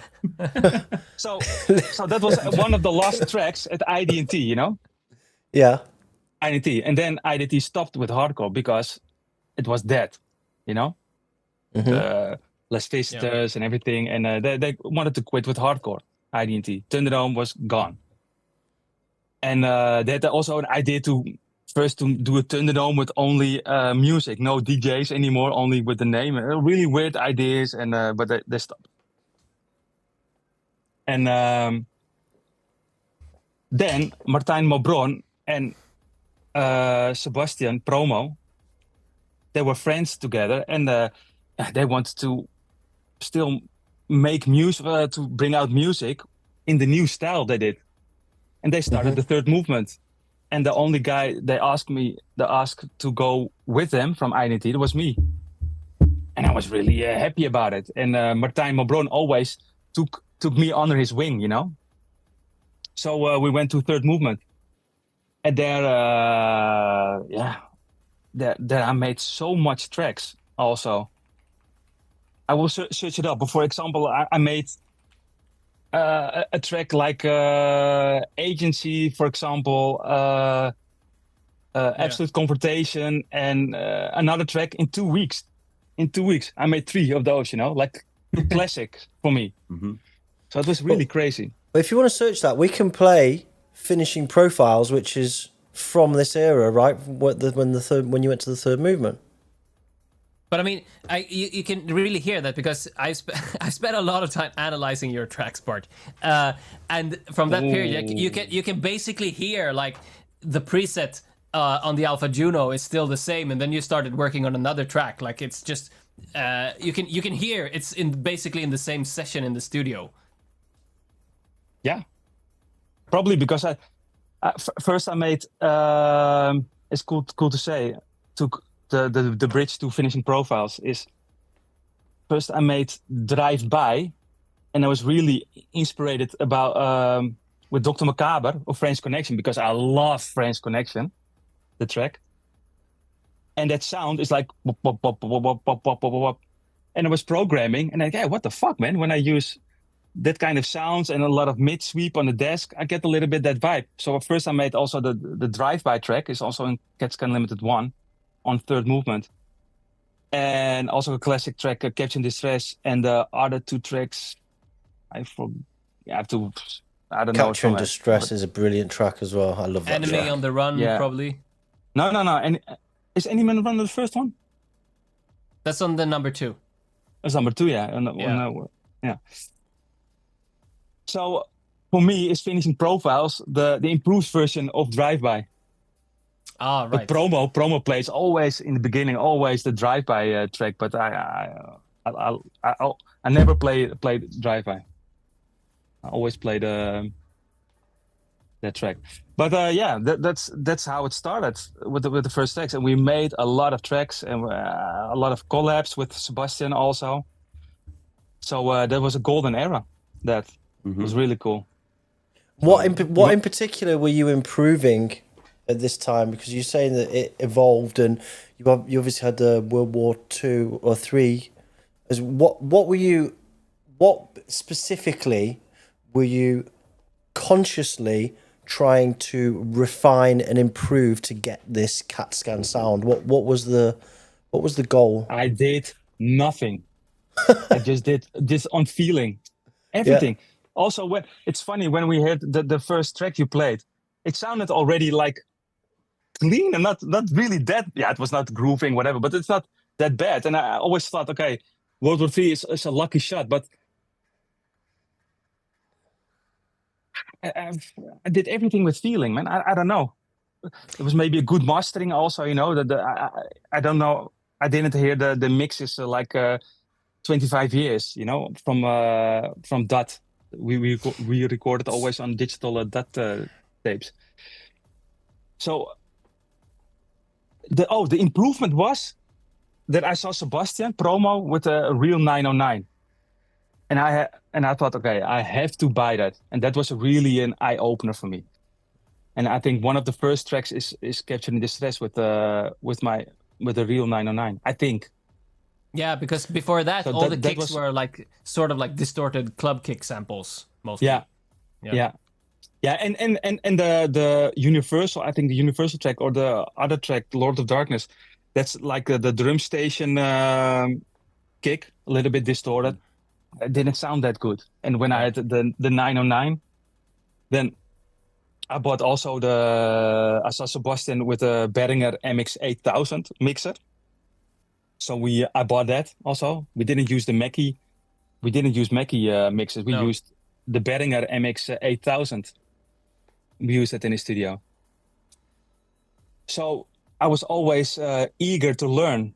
So I saw Sebastian with this. I think I got it from him. The Lussing, from kick from channel 1 to channel 2 to channel 3. I got it from him. Right. Using a lot of reverb. I knew when I was making Midnight Impact with him in his studio, and for me it was too much reverb on the lead. Too much. It was so Crazy much. crazy reverb in that amounts track. on the GP 8000 of 8000. But that was the sound, and then I'm eager. I everything what I saw, I soaked it in. I soaked it in. His equipment, what he did. I learned. I soaked it up. But apart from Midnight Impact, you didn't have a lot of melodies in your early tracks. Like melodic CATSCAN tracks came later. Why was your tracks? Why were your tracks so dark? Yeah, good question. I don't know. Because I like it. I don't know, man. But I like also the melody, and that's what started later, you know. Yeah. And like I always liked the promo. I really liked what Sebastian did with the B-sides, you know. The melody stuff. So I was experimenting myself also. But was Sebastian the only reason? No, I always liked the in the old days the hard Trance Nation was the CD is called Trance Nation 95, 96. It was like hard trance, but also was the track Sunbeam of Twisted World was on it, you know. So I was already influenced with melodies, and so all my life I was really broad, you know, like how do you say it in English? Broad. Broad. And brood is in Dutch. Dutch is bread, but whatever. Yeah. But so I was always inspired, and later on I worked with Lindsay with Korsakov, and that was a perfect match because there we made the melodies. So that was a cool fit for Korsakov, and for me was it just keep it dark, and Sebastian was doing it with melody and dark, and I did it separate. So Yeah. Speaking of separate, not that simple maybe, but separated worlds. Did you make that track? Yeah, we made it. Yeah. Because that's a really strong with Korsakov, we always like I'm always connected with her. You know, it's in the beginning it was really secret, but I'm still connected with her, and we do everything together, and we're a team, and and I'm lucky with her how it went, and I love that also, man. I love to do that kind of stuff, also mainstream hardcore, and there was also a special period because there were also classic tracks with her, you know. So that was really cool. And then you could finally. We are still a good team, so yeah. And then you could finally pay back your loan to your parents. No, early because I worked. So no. I know the joke, but it was that's this fucking cool period, man. I love that period. And so, and what I really love from that period is the when we made the music, we really felt like us against the world, you know. At the time, at Third Movement, like fuck everybody, you know. There were a few people in the kind of the same style, like in the beginning of the Endymion and Nosferatu also, you know, the Oblivion tracks, of course, and Promo and us, and we felt really like fuck you, you know, like it was the dark side of the Millennium era, right? The yeah, but it's not the Millennium. It's really like us in the Millennium time, you know, like that was era, not Paul. the sound. Yeah. For us was DJ Paul like, yo, I like DJ Paul. I love his old tracks and everything, but his style at that moment, we were we're gonna play like we're gonna play some different stuff, you know. We're gonna shock the crowd also, you know, like you're gonna hear we're gonna play. Because hardcore didn't die. Like there was still lots going on. You had the D-Boy and Trackstorm and Rotterdam Records and many more. But like you said, like Enzyme and the Third Movement, like I remember like you guys really being pushing the sound in ways that other labels weren't really. Yeah. Yeah, and we had a sound. It was like the industrial darkcore era, Yeah, right? but yeah. But what I'm really proud of myself, but what I really like of myself, like, of course I'm influenced by other tracks, and some tracks have influence of whatever. But I really got my own style, and that's what I'm proud of, you know. And Sebastian Promo has also his own style, so that was so. Yeah, when I'm looking back at it, it's so cool, man. That is so cool. It is. Is it weird to say that? Is that weird? No, not no, at all. it's But, legit. but, It's completely valid. Yeah, I think that's. I love that. I love that period. I'm gonna play a But, track. I'm gonna play. Yeah, man. Since we're talking about it and we're in this era now, I'm gonna play Capture in Distress because I like it, and Yeah, it man, wasn't play. on your list. And then I'm gonna play Finishing Profiles afterwards, or No, should I do man, it the other way around? I don't care. No, man, I had it also on my list, but you said 7 tracks, so I removed it. But Yeah, no, I'm gonna play them back to back, and then we'll come back. All right, let's go. you're gonna. Okay, cool. What? No, I said you're gonna start it from the beginning, but yes, but Yeah. leave it. Yeah, do it, man. Do it.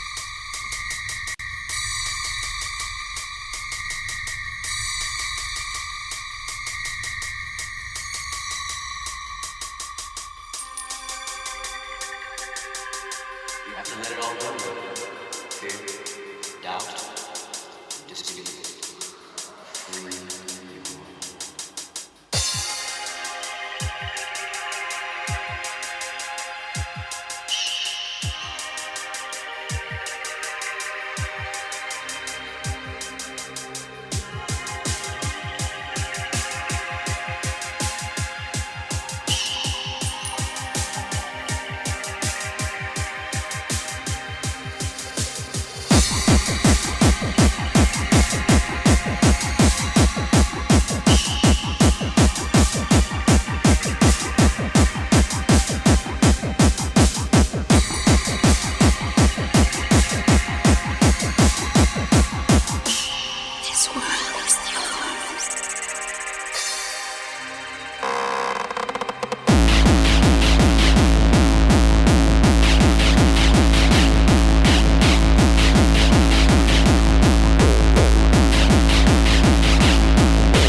Absolute fucking banger. I'm going straight into finishing profiles because I want to keep dancing.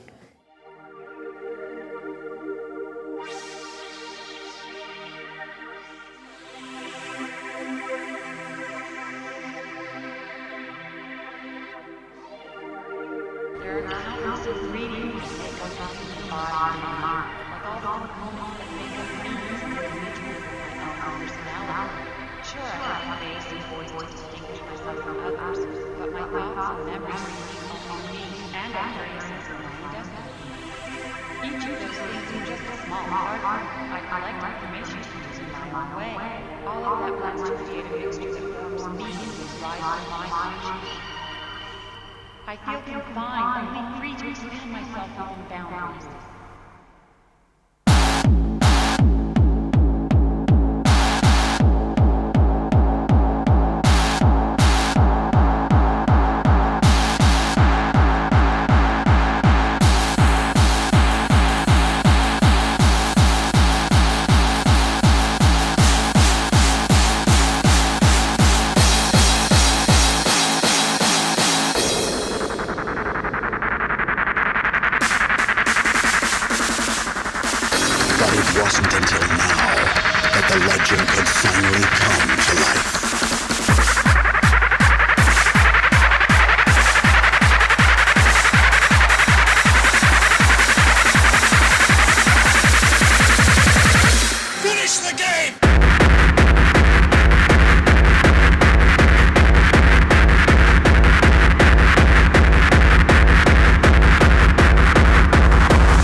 Right, we're back.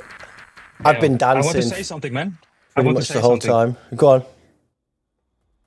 I found my list with the tracks and with all the dates when I made a track. Oh yeah. Oh yeah. Oh wow. And I did that the first 3 years. So I will mention a few things. Yeah. In '99, I made. I have here 22. I made then 22 tracks. Where I sent it to like complete tracks. A lot didn't release there also, but for example, in 17 September, I made Secret Valley. And there's a version of that. Okay, now wait, I will mention something different. Okay, this is really sick. I made a track 13 in 2000. 13 November, I made Capturing Distress. 13 November. 16 November, I made Sub 7 remix for ABBA remix. Oh, right. I remember And that then one. 5 tracks, 5 days later, I made a Time to Be Loud remix. And then 5 days later, I finished the Same Position track also. But this one more crazier. That is... where is it? Yeah. Okay, in 2001, I finished finishing profiles 16 February. 16 February. 23 February, Separated World, Korsakov. 1 day later, Enemy on the Run. You were on a rampage. So, Wow. so what was the recipe? Like, how were you able to make tracks that fast? Or rather, why aren't you able to make tracks that fast any longer? The strange thing is, I'm doing it a little bit now again, man, at this moment. But that was crazy, man. Because I had an Alpha Uno, I think, and it was like, okay, cool. And you couldn't save, eh? Let's remind guys, you couldn't save tracks, eh? I could save tracks, but everything was on the mixer, so you had to finish the track. So I really made that track in a few days, you know? Crazy. What I think is the most impressive is that, like, it's not that hard to come up with hooks or parts for tracks. But for me, what I always struggle the most is to making it into a full track. And I think a lot of producers struggle getting their ideas into full tracks. Even if you're still like following a strict formula, because a lot of genres today are very like, you can basically put two tracks next to each other and they align perfectly with the intro and break and first drop and second drop and so on. But with your tracks from this era, like, they don't really follow a clear structure. It really sounds like you're just having fun in the studio. But yeah, man. that you were able to like punch out 5-minute tracks from all these ideas so quickly is crazy impressive. Yeah, it's really crazy. But also the seam, Like I had 2 Alpha Unos, then a sampler, a 909, and that was enough, you know. Were Some the pads in Capture and Distress and the intro pads? That was the Alesis in the beginning, and those Alesis S6, because that was the only thing I had. Yeah. For pads. Later, I bought what did I bought? The Triniton LA, you know, the small Triniton. Triton. Triton, yeah. Triton, I bought. But I have to say, when I'm looking at all the titles in the beginning, a lot of tracks didn't release also, eh? Also, a lot of are cancelled. I saw remixes of tracks I didn't know, you know, what the fuck. But I also, small reminder also, I learned also from T-Wizard, but I made also, before I went to the Third Movement, also on, not Baby Boom Records, but the, what's the label? From Combined Forces, the Samurai. Oh yeah. The label Oh, Samurai. right, yeah. I released also there, I forgot. But yeah. Quite a few producers that used to make on hardware, also that we've interviewed, that used to make back in the day, had a large output like that in a short space of time. And yeah. I can only think it's because you are essentially recording live sessions and the fact that you have to finish the track. And it's almost like you're, as opposed to writing music and you can get really lost in the DAW nowadays or whatever, I guess you could liken it more to kind of using an instrument as opposed to, because it's more physical than actually using it. It's just different. Yeah. And the Okay, what I really hated what I still hate with latency, and Alexander knows it, I'm really how to say it, because I make my own sounds. Yeah, how to say it correctly. I make my own sounds. That's the way how I get inspiration. But I love to have interaction with my instruments, you know, to record some stuff live. Always with finishing profiles, the mid sweeping, you know, the frequencies. It was always done live, of course, because we couldn't record it. No, we put the dot on a record, and then let's hope it's cool. No, maybe the second time, okay, that's the take we're gonna take, you know. And with the Alpha Uno, I used always also a lot of live things, you know, like weird things. I like to do weird stuff, you know, but not my own. I don't know, my own style, but. No, but I've seen you work. You record a lot of stuff live, and you improvise live. So you just put on a loop, and then you just you have some basic pattern on the 909 or the Alpha Juno, and then you just improvise, adding more things. Just and it's usually a feeling. Adding Jamming. some notes, adding some extra notes here and there, or just randomly, or not randomly, but like here and there, changing the pitch mod or something.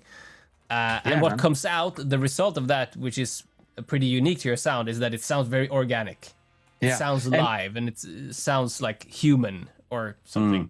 For me, it's a big, really, really, really big inspiration. Also, is when I was with Promo in the studio, because Promo says we are both like one. You know, when we're sitting together in the studio, it's always creatively explosion, you know.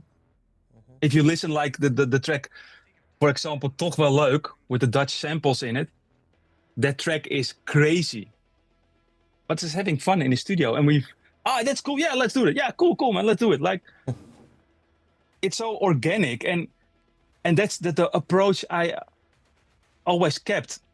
If I had somebody else at ID&T, like not Martijn Mobron or Sebastian, and they didn't support my kind of way of thinking, or they, how do you say it, to put me in a direction, to create a freedom, you know, like I can explain it, but if there was somebody else and it has to be sound like this and this and this, then maybe I didn't make music at all, you know, like they supported me really creatively, like nothing is too weird, you know, like just do it and let's freak, and that helped me also, I think, really a lot, I think.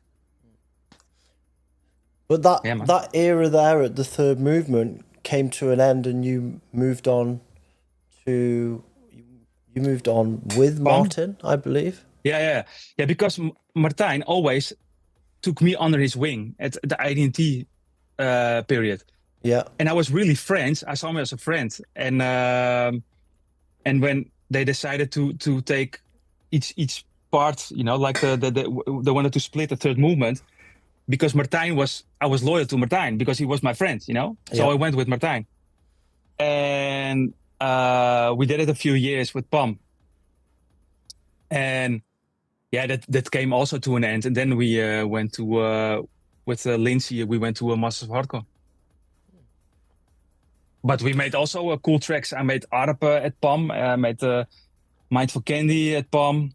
But there were also a little like a Daylight few tracks. Burn was on PAM, Daylight right? Burn also, yeah. But there was also a lot of tracks. When I'm looking back, it was not, for me, creative. It was fun, but it was not the best tracks. And in that kind of, it was maybe a different direction I was thinking, but I don't play not that much of those tracks, you know, anymore. So what was the idea behind PAM? Because it was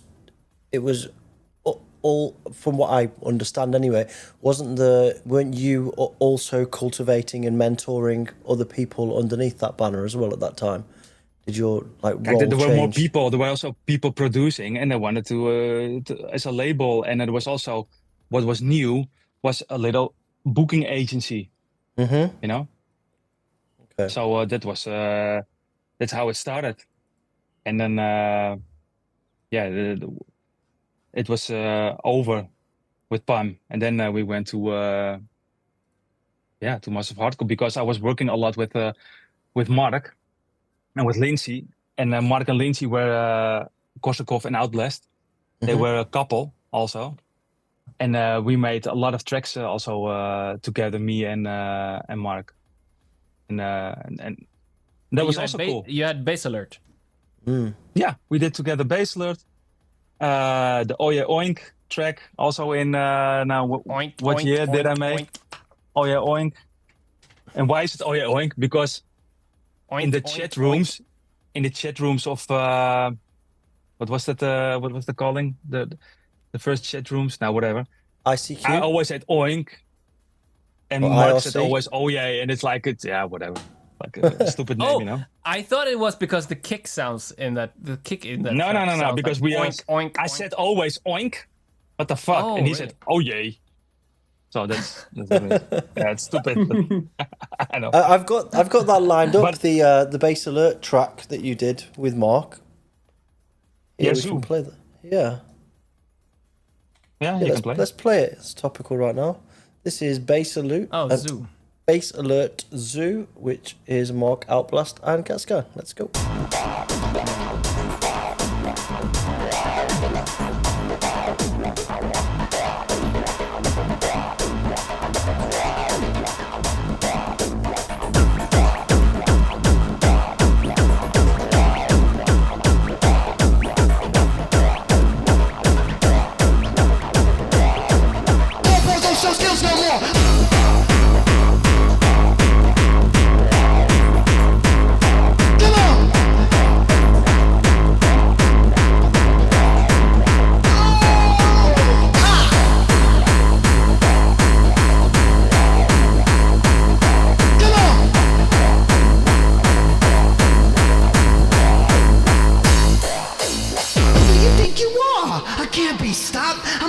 To the day that I die.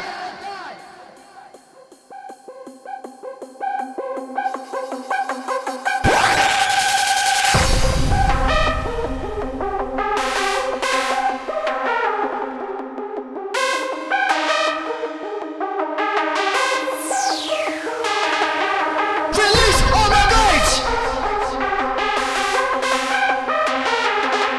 Let the beast out the cage.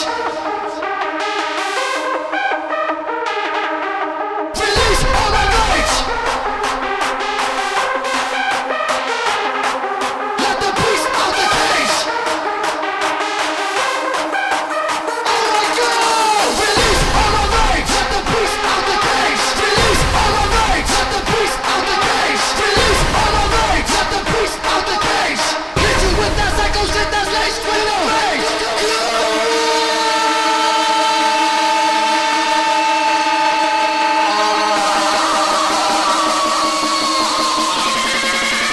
Oh my God!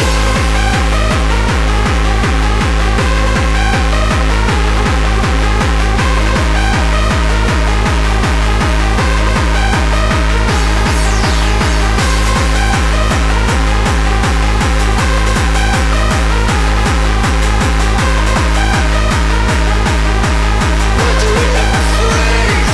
Come on.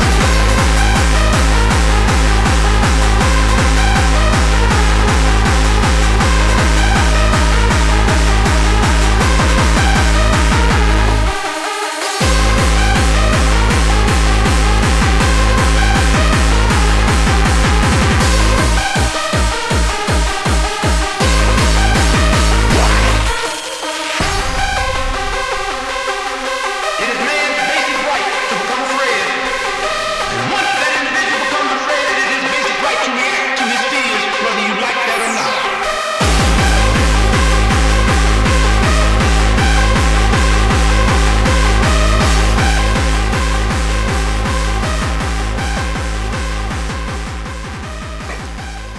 Awesome.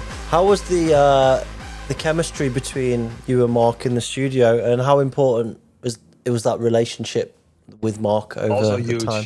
Yeah. Also huge because like this track, I don't know from my head. Mark has a better memory than me, but he came with the samples.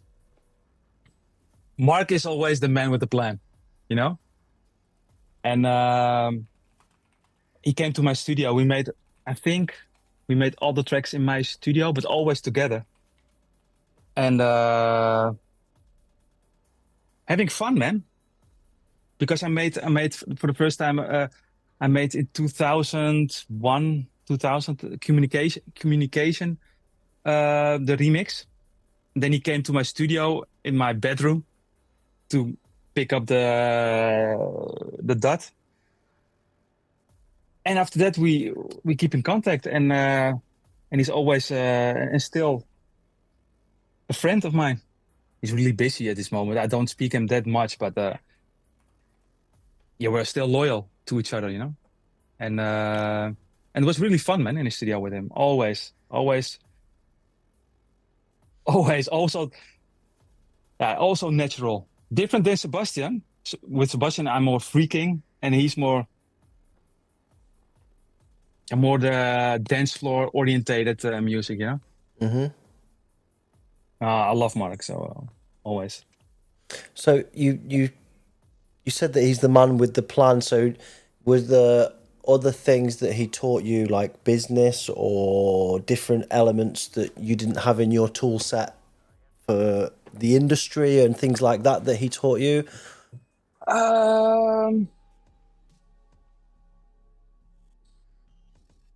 Like life is weird, you know.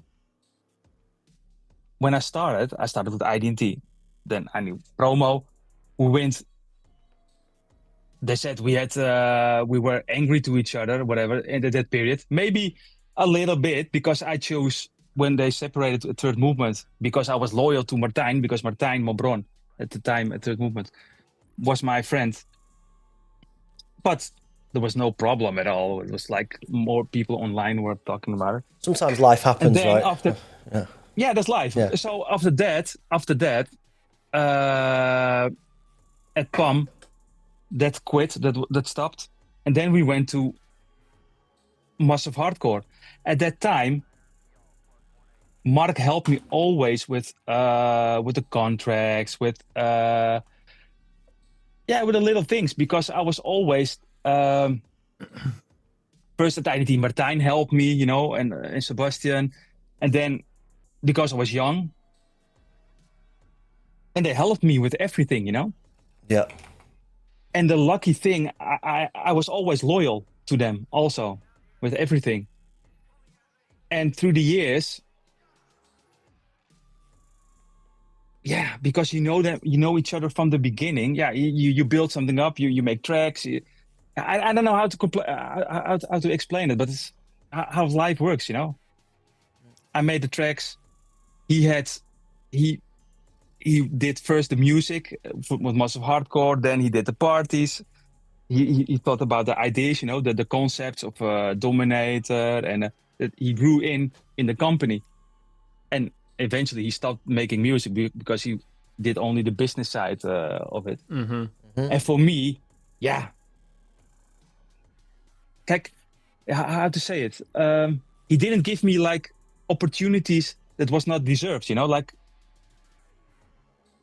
when I made less pleasant music, you know, like in 2008, 2009, it was because we switched to digital, my quality was less, and I was in a more like less in a kind of better, a bad state. Let's talk about like, let's say about that. And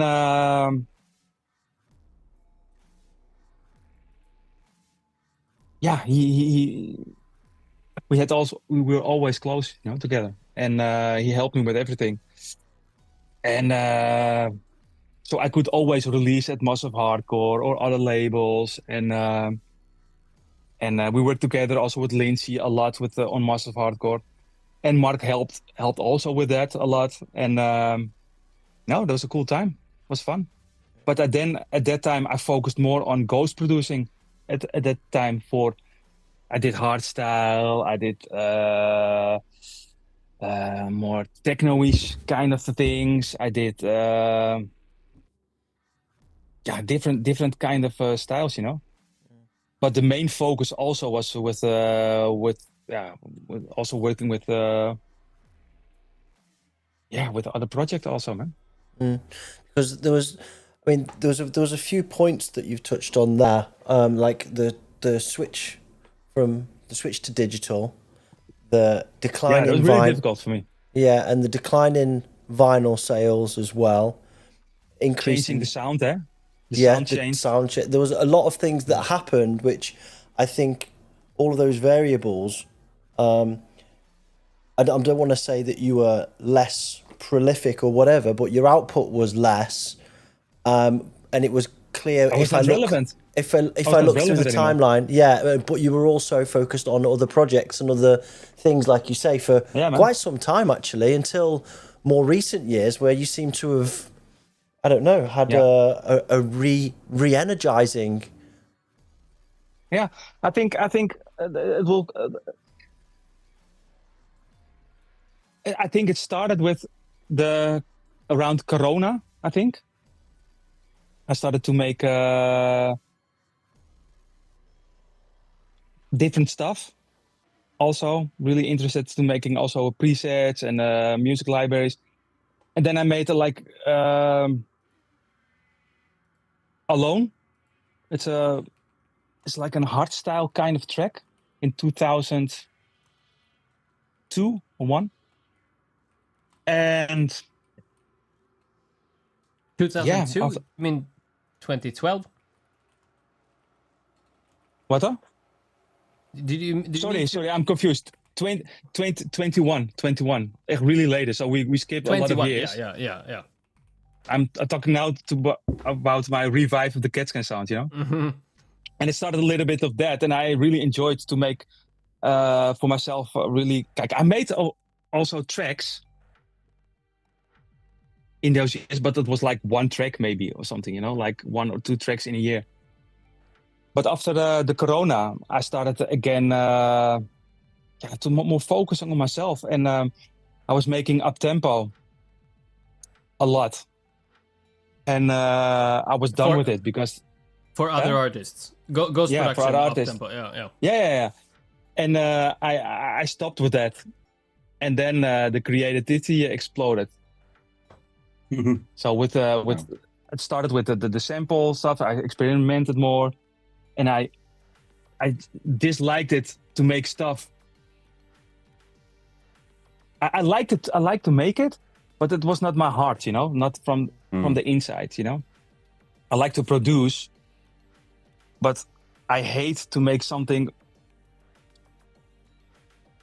what's not from my, you know, it's not from from my heart, you know. And I was going to say, I can imagine that if you get stuck into this kind of rut, it could start to affect you psychologically as well, because you become less happy with what you're doing. And I went totally crazy, man. Yeah, I had pounding heart, and I was really unhappy, man, in the studio. When I'm looking back, because what I'm doing now, comparing to each other. And it was really like kind of work vibe, you know? Yeah. Definitely. Yeah. You kind of it's difficult though. Ghost producing, you got producers who making music. There are a lot of guys who making music, and they can make like I'm gonna make a track and a bam, bam, bam, bam, bam. When I make a track,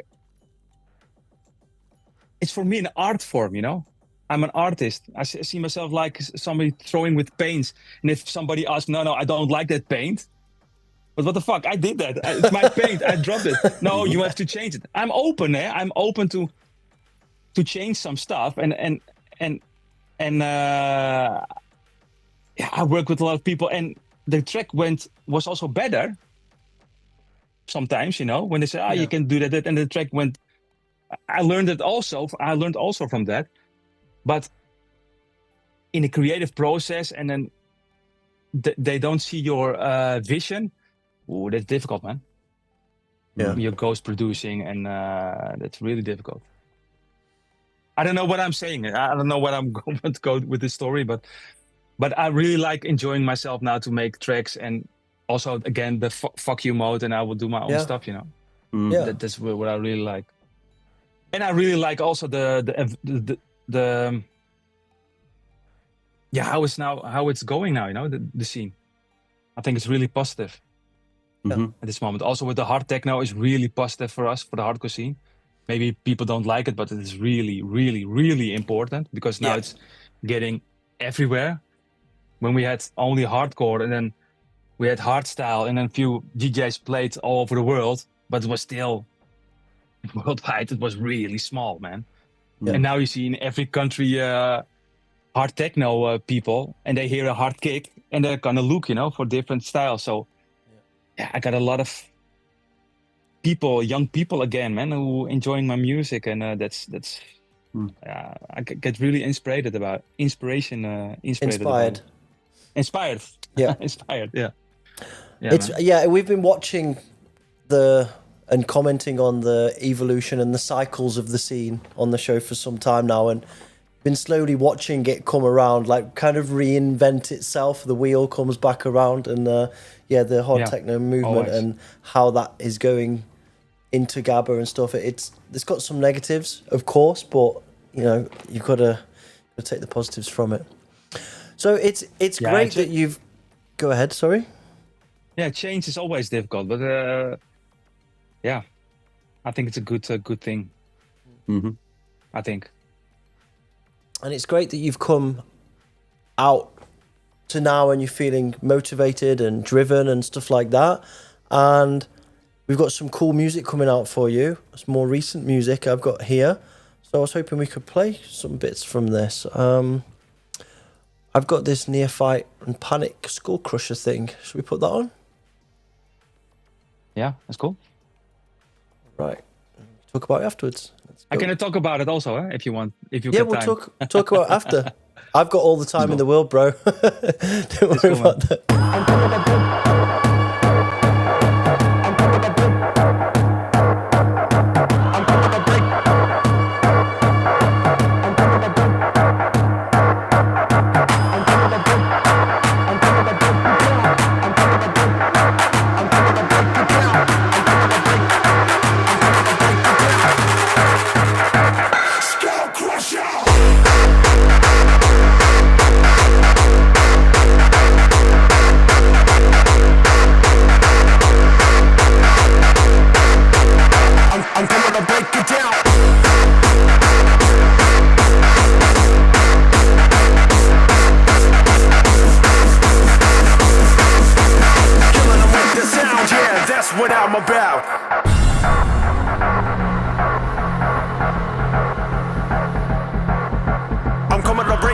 Frustrations, let them out. Killing them with the sound, yeah, that's what I'm about. So better don't take it away and save the day before I slay and become a face bruiser, skull crusher, ricochet. I'm coming to break it down. Frustrations, let them out.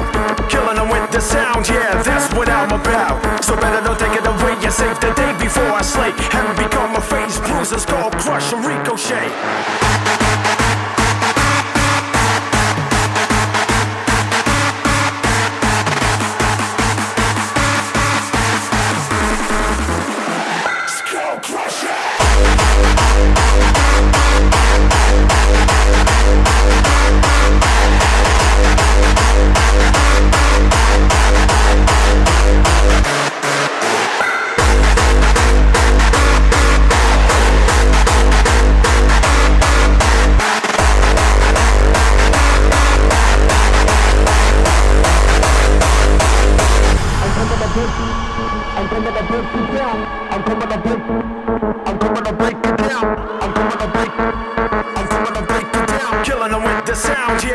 What I'm about.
All right, tell us about this one then, Bart.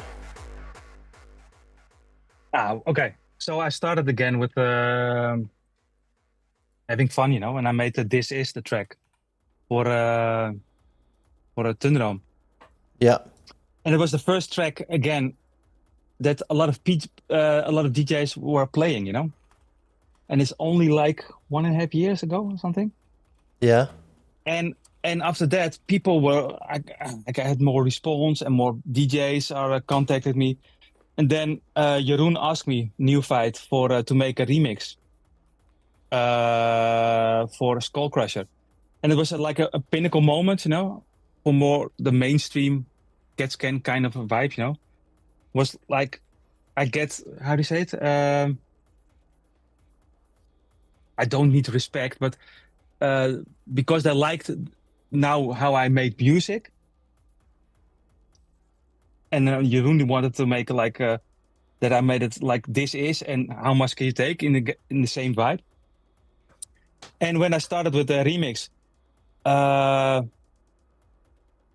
just for me a special moment. It was kind of a cool thing to do, you know. And it was a track what did good, and it is like fucking English. But it's like a mark in my new. Like a milestone kind of thing. Yeah, for this period, you know. Yeah, That's really cool. That's for me. That's really fun. It's crazy because the previous track we listened to was from 2004, and now we jumped to 2025. So that's a really long period. Kijk, there are different style. Kijk, somebody said also Bust Your Brain is also a track like from 2000. What year is it? Bust Your Brain.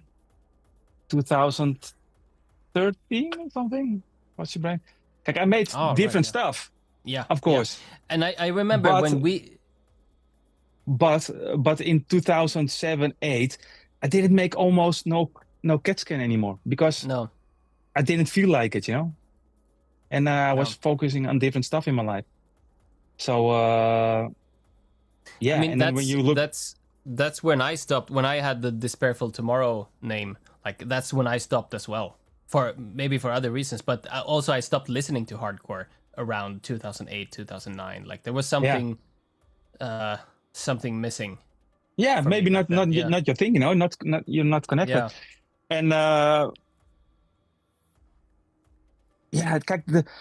it's so old school to say that, but when you get older, the times goes faster. It's all fucking weird, man.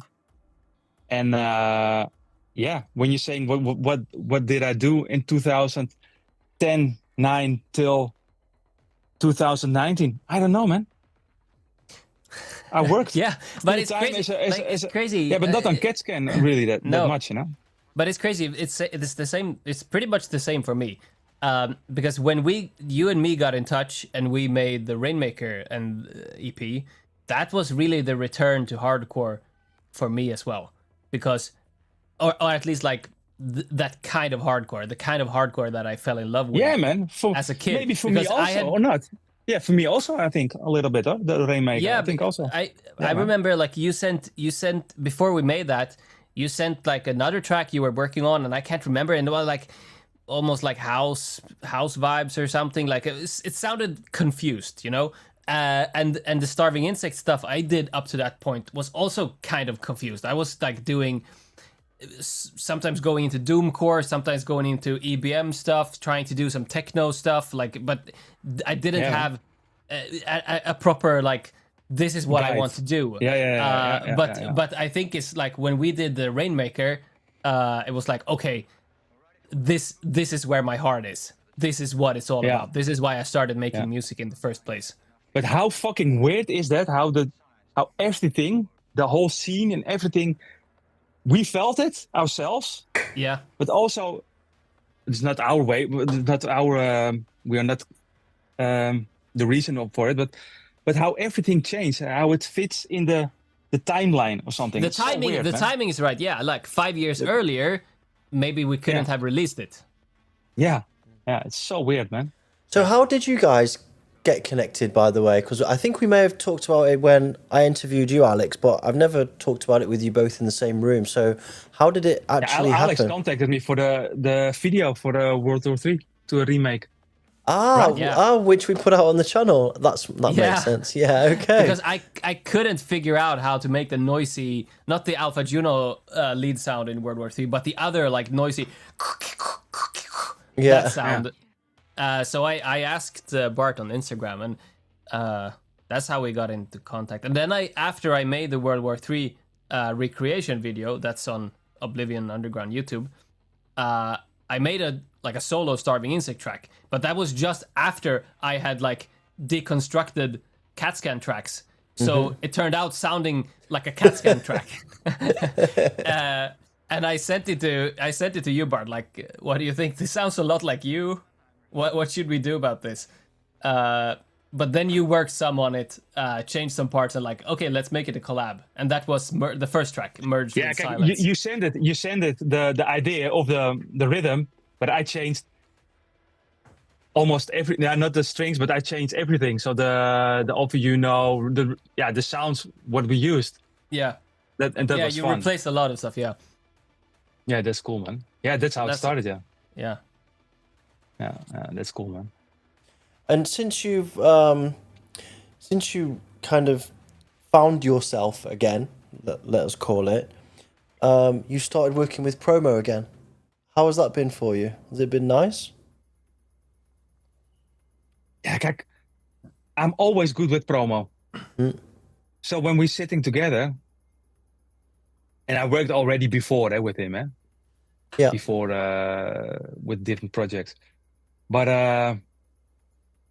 with Lords of the Underground, that was like also like two brothers, and like okay, let's do this, let's do that, and then live in the break you hear the sound, how it morphs, the really cool Alpha sound. It's all everything in one day, like jamming and having fun, But he lives like 800 meters from my house, so I'm seeing a lot. Oh, right, okay. He lives really near. We can play that has track, to make more music because he's more focusing on. He's had a daughter,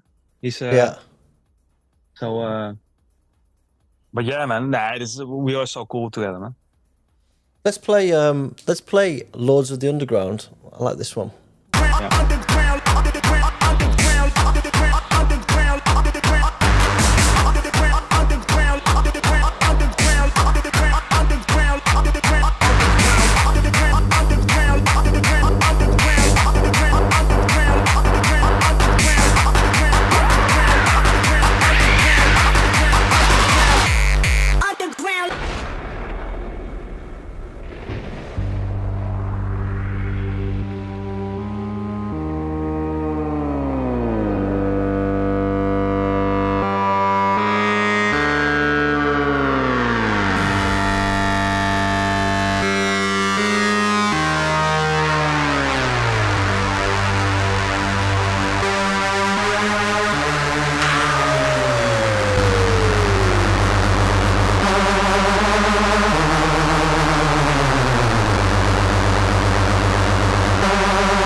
Underground.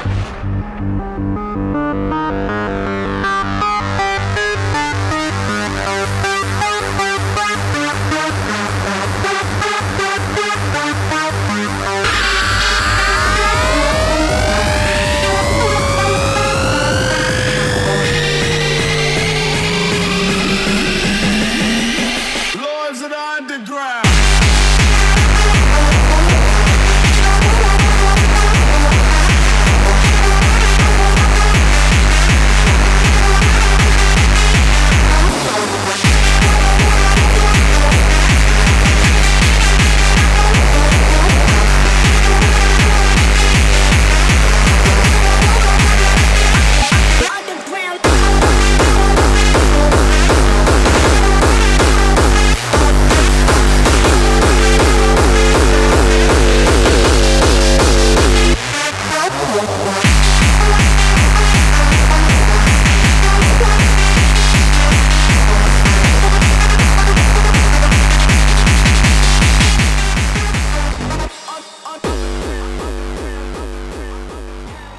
I love the kick switches in that, and this really twitchy synth that's just like kind of going everywhere. It's fucking lovely, man. And in the break with the Alpha Junior, like you start with a basic waveform and then introduce the post-wave modulation and then the chorus. Ah, that's erotic. And that's, you know what was one always with Sebastian, eh? And I have it also with you, Alexander. It's so weird when we're making a sound, eh? So we have a sound and we touch a key. Then that's the start of the almost always of the track. Like it's when we're making something or something, you know, like the first keys you hit or something. Yeah, it's always almost okay. That's the feeling. That's gonna be the track. It's so weird. Yeah, it's really weird. Also with Alexander, when we make the creeper, man, it's like it's so cool that it's documented. Yeah, it's Alexander came to my studio. And okay, yeah, fuck. What was the Tundram? Of course, Tundram. And yeah, I don't know. Okay, he comes and then we talked, and then we had like a few hours left. And in that period, we made the foundation of the whole track. Yeah, it's crazy, man. Basically finished it. Yeah. Yeah. Gewoon just and everything is documented. The cool things. Yeah, those videos are cool. Super cool to make music, man. That way. Yeah. Yeah. Real organic connection. Yeah, man. Yeah, super cool. Yeah, but I made also with Sebastian the going back with Sebastian, we made also Reckless an album, and that was the start again with him making a lot of music and having just the idea was having fun in the studio, and not really big tracks came out of it, but yeah, I think it was a great creative. A cool way to make music again with him together, you know? Yeah. Yeah. Got some other cool stuff to play here. We have to really play a CATSCAN and Starving Insect track, right? We can't not. Be rude not to. Yeah, we're going to play the Creeper, of course. We can play the Creeper. I've got that here. Surprise. I'll put it on now. Also do Pump It Up, because I think it fits the show. I've got it. Yeah, I've got it in the playlist. Yep, I've got it. Cool. Don't worry. I saw the chat and then I saw your message. It's going to get played. Don't worry. Yeah. Okay, here we go.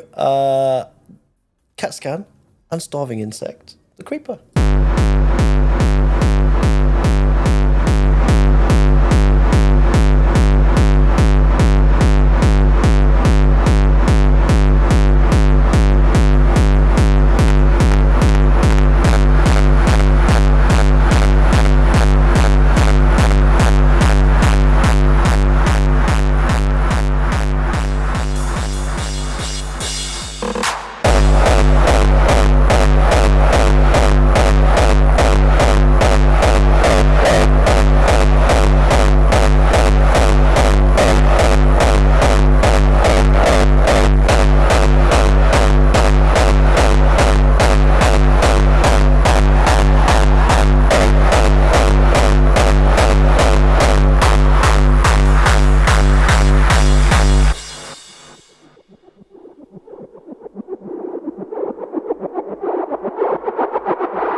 So, question for Alex.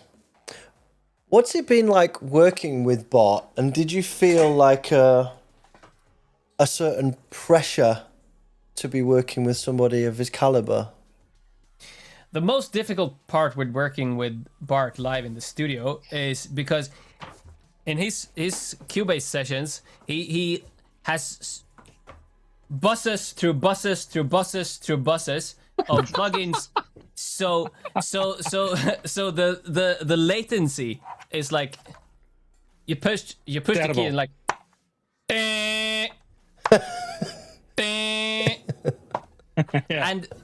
but Bart calculates the latency in his head, so he can play.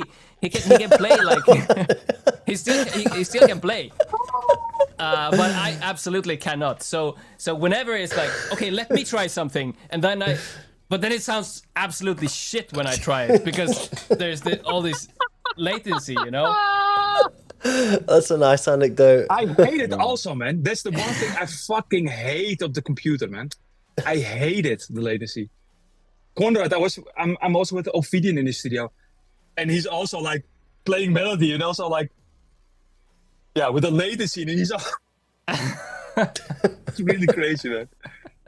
But for Alex, it's difficult, man. It's for Alex, it's terrible because he cannot express himself fully as an artist, because I am working with Cubase. He has Pro Tools, you know. Yeah.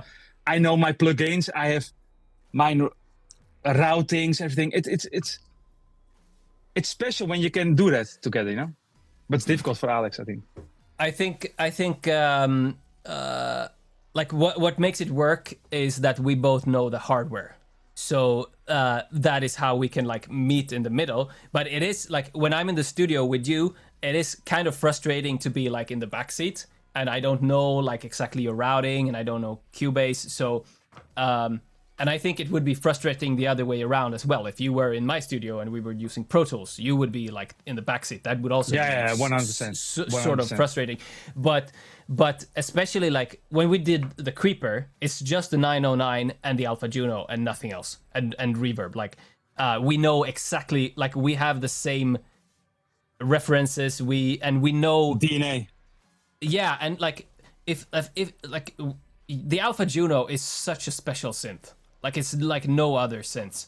And if you use it a lot, eventually you start to learn like the tricks to make it like to really get the Alpha Juno to sing, you know, like to get that organic creature like sound from it.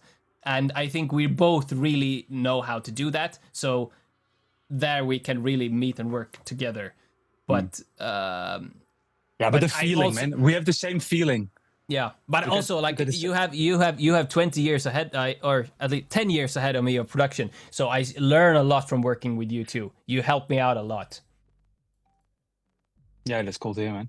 Now, but the most important thing is the idea of the track. Mm-hmm. And when you feel the same vibe, you know, the same from when you see Thunderdome in front of you, and you see the dark hall in front of you, and you see and everything matched, and let's do this and let's do that. Yeah, there are not a lot of people I have that with. I have it with Promo, I have it with Alexander, with the experimental stuff, you know. Yeah. Mm-hmm. Mm-hmm. And then maybe a few others, you know, but I think it's also telling that it's like special. the track that took us longest to make is also the most mainstreamy track that we did, the Plague Maker. We worked on that one for maybe like a half a year before we did a lot of versions of that. And yeah, but also a lot of we didn't work it like full time on it. It was like, okay, snippets. Sure. No, that was a difficult track because it's different, you know. You made the melody, man. I made the melody, yeah. Yeah, you didn't expect that, right? No, like mainstream melody man, Starving Insect, yeah. Yeah, no, that's So, cool, man. is it fair to say that there's more stuff in the pipeline from you guys since you have this special connection? Maybe. Maybe. Spill the tea Yeah, then. there will come some stuff, Yeah? but it will take a little bit of time. But there will be some big cool things coming up. Stay tuned, Cool. folks. Okay. Yeah, Okay. man. Okay. Huge. And so, But yeah, I can say a final thing about the Creeper. So we did the foundation in the studio like in 3 or 4 hours, and then the next day was Thunderdome, and you basically worked on it in the morning before Thunderdome. So you sent me A few like, hours. Yeah, and you made it like so. We had an intro and like it like a 4 minutes something. It was still like you can hear it in both our recorded sets from Thunderdome last year. Like it's not the finished version of the Creeper. It doesn't have No, the no, vocal. no, definitely not. It Definitely doesn't not. have, and it doesn't have the vocal or anything. But we like it was finished enough so that we could both play it at Thunderdome, and I think we both felt that like, fuck, this is a big track. Like this really Yeah, man. works. We have And to there- play it. We have to play it. I think. Yeah, and I when had I to played it in the make a DJ version. yeah, and when I played it in the Dark Dome, like I could really notice that people reacted to the track. That like this was not like just any track. Really cool. Yeah, and that video went viral, dude. Echt, how many views? Crazy, yeah. 100,000 Yeah, that was crazy. Like views. the Instagram video, yeah. for a 145 BPM, eh? Yeah. Track. That's crazy, man. With Really just one lead sound. No switch ups, no variations, no Yeah, nothing. the kick just- changes, of course. Yeah, but it's just one thing throughout the whole track. It's just like going back to World War III. It's just a few elements Yeah, sticking to super that, nothing else. I said it before, it's one of my favorite tracks, man. I think The Creeper, maybe a top 5, top 3 track. Definitely, man. And there's just like a Midnight Impact, like so much reverb on the track. Yeah, but it's more You controlled, The Creeper. Yeah, but like because you made a mix down first, and then because I said I think it sounds even better from the recording from Thunderdome, because from the Thunderdome recording you also had That's the a cool room. story. So at the Thunderdome recording you also had the room microphones. So you ended up putting reverb on the master of the track. Yeah. So what we did, we put we did put a reverb on the master, but only a few percent, you know, like a few percent, like 3-4% or something.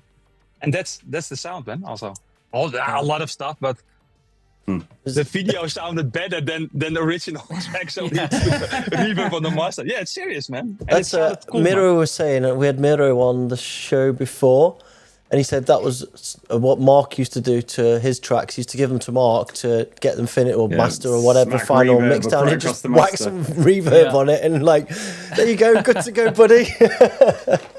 Yeah, man, cool, super cool. Yeah, they did it a lot. Also for the Amiga, you know, you didn't have effects or something for the 4 trackers. And I heard that they did it. Yeah, I never done it. It's the first time for me. Yeah, super cool. All right. So what's next for you now, Bart? Now you're all energized. What have you got any cool projects in the near future coming up? Anything about to drop? A lot. Yeah. I made a remix already like 6 months ago from Rex Anthony for Humaline. I made a track in the airplane to Australia with a laptop. So I normally work with Cubase, but I made like almost everything on the airplane. That track will be dropped, but Sebastian has to make also still a remix. So I'm pushing him still like make the track because I wanted to release it. So that will come. I made a track with Oblivion. Yeah, you already played that. Yeah, out a but lot, yeah.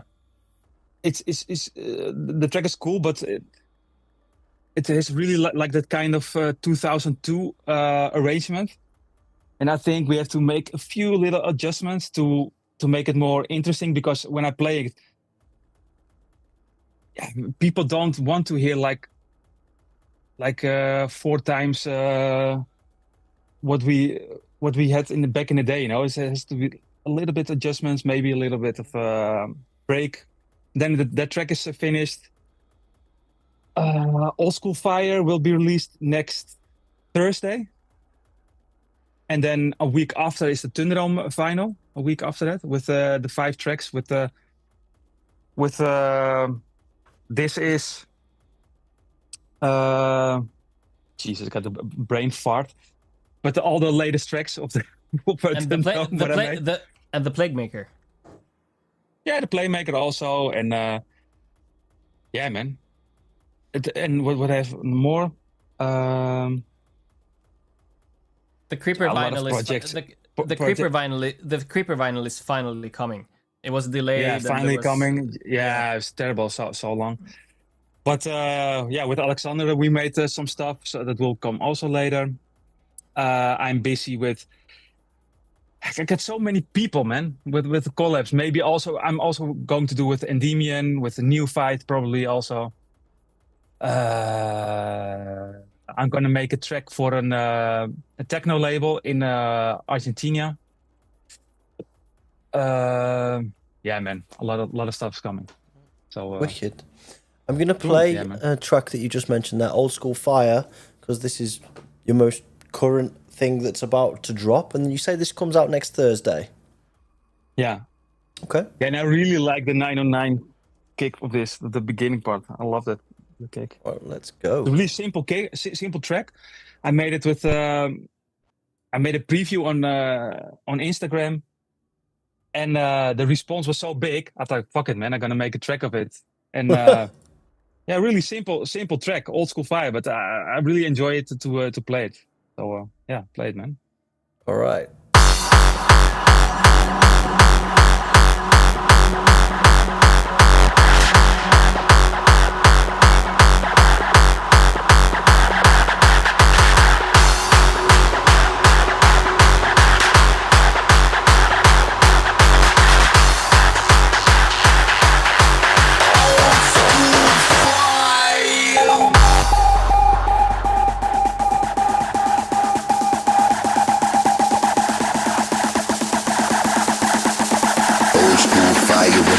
Hits the beat.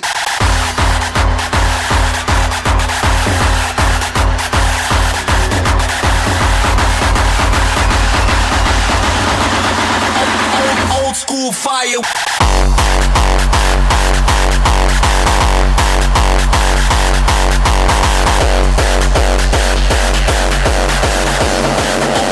Oldskool Fire.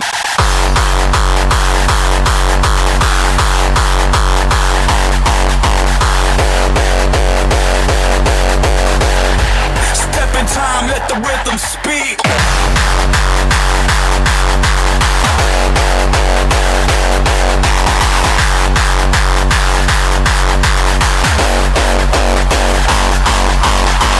Cut the vinyl, feel the snap.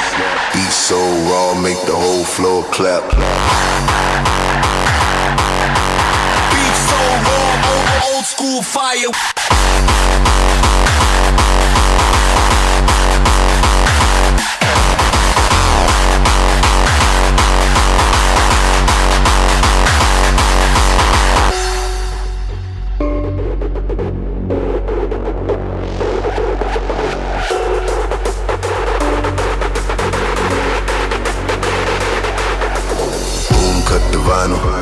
Feel the snap, beat so raw, make the whole floor clap. Boom, step in time, let the rhythm speak. Oldskool Fire when the needle hits the beat.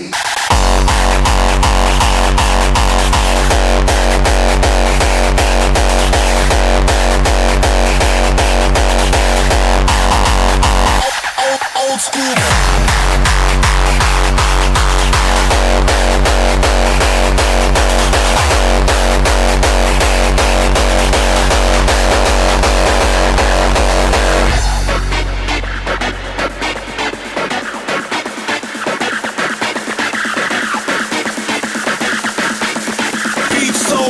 old school fire.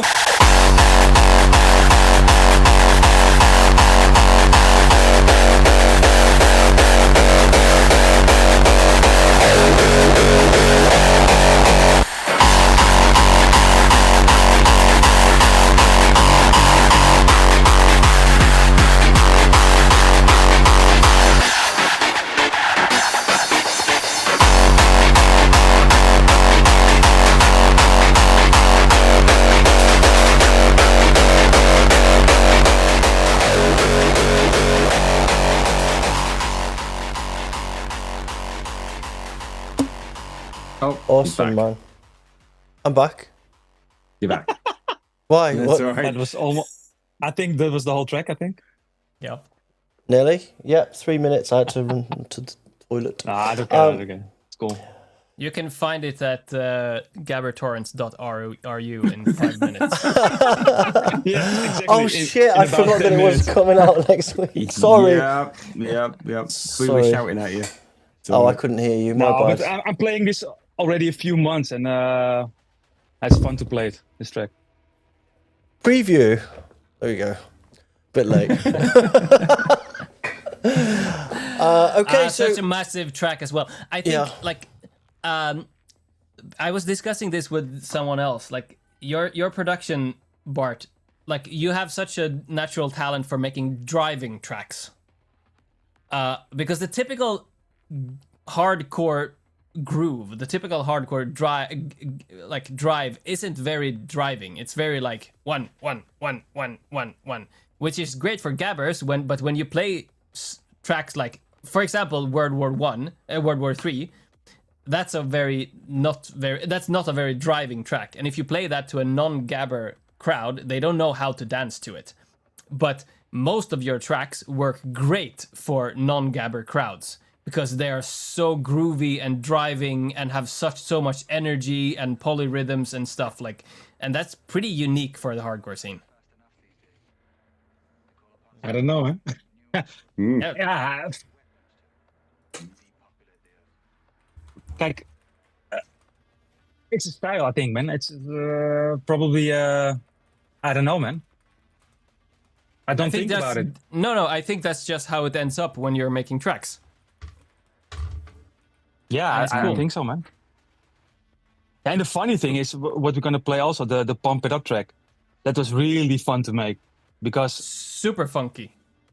Yeah, there's something weird because I did something weird with the tail of the kick, like a double out fade, I think.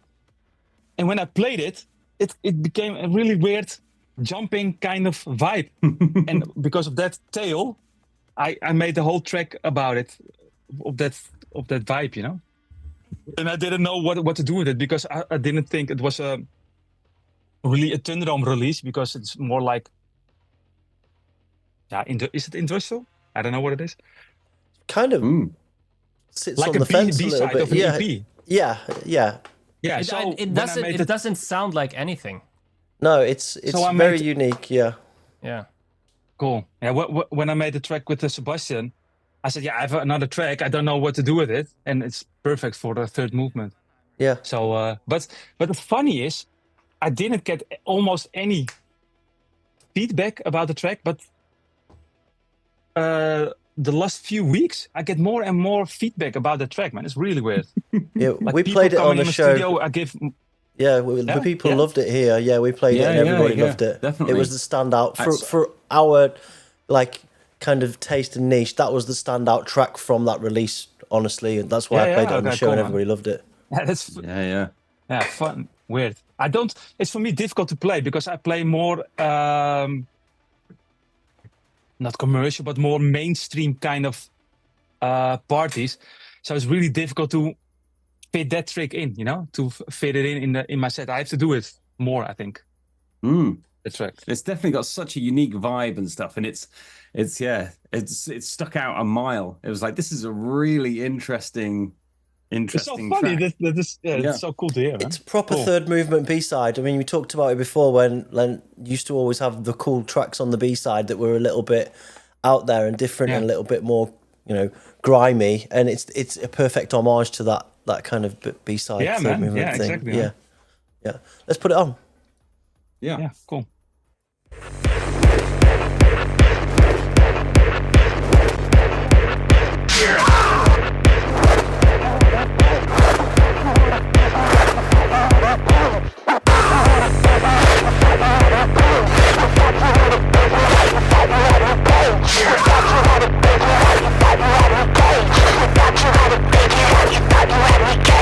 thought you had it figured out, you thought you had me caged. You thought you had it figured out, you thought you had me caged. You thought you had it figured out, you thought you had me caged. Lost your mind, demented, get sick with the rage.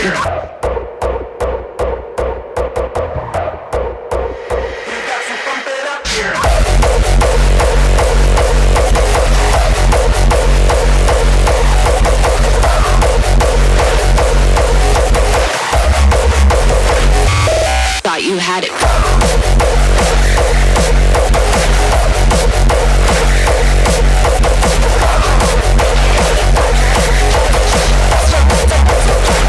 With the rage. You thought you had it figured out, you thought you had me caged. You thought you had it figured out, you thought you had me caged. Lost your mind, demented, get sick with the rage.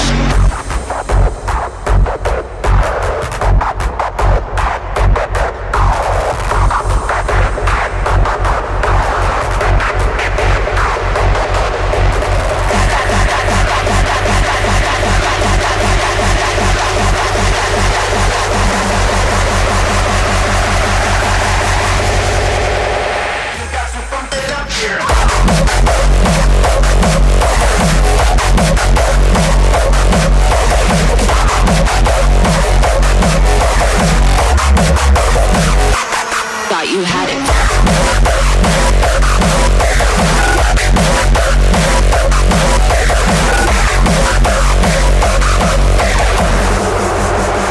Thick with the rage.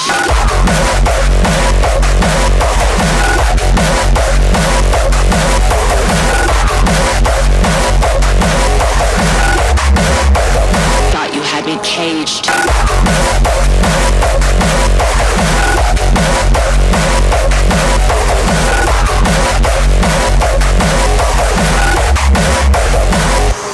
Thought you had it. You thought you had it figured out, you thought you had me caged. You thought you had it figured out, you thought you had me caged. Lost your mind, demented, get sick with the rage.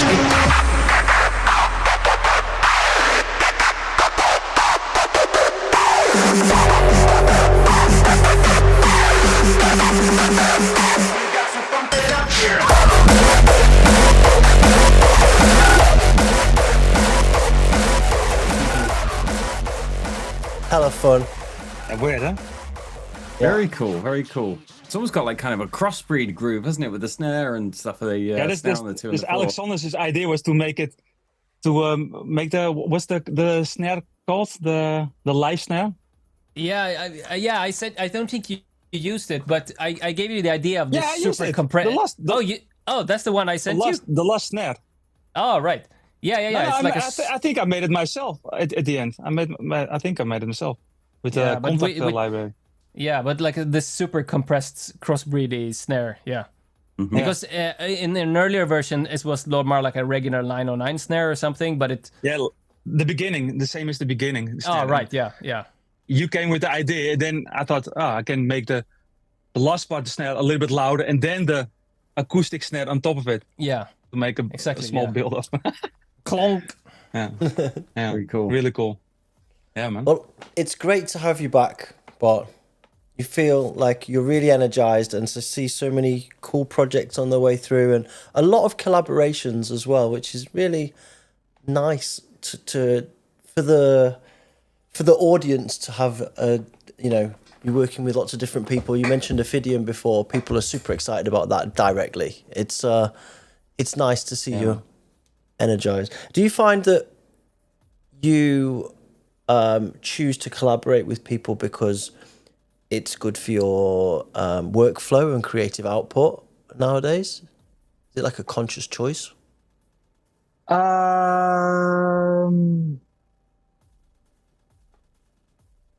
because of my latest tracks, a lot of people contact me, you know, to make a track together with somebody. And yeah, I have to say to a lot of people, yeah, sorry, that's true. I don't have the time, you know. So I make collabs with people where I think from, okay, I got respect for you, and I know you, we are friends together, and yeah, what I want to say is, it's difficult, man, because at this moment I said too many collabs, yes, you know, to make a collab together, but yeah, what I want to say is I have to make more myself, solo tracks, and when I do it too much collabs, I hate it. Oh, really? Okay. Yeah, I hate it, man. Because why? Coming back to the story, you know, with the paint. ghost producing, yeah, with the paint, you know.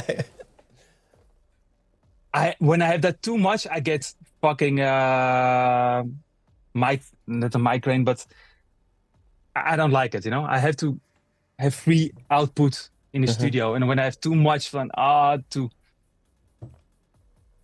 open to it, but not too much, you know, not too much only collabs. When you do only collabs, then it's cool, but not too much, man. So the collabs that we're seeing and they're about to come out now are a direct result of the renewed success and energy since you coming back. But what you're saying is that there's probably going to be that and then a bunch of solo stuff coming afterwards or something like this.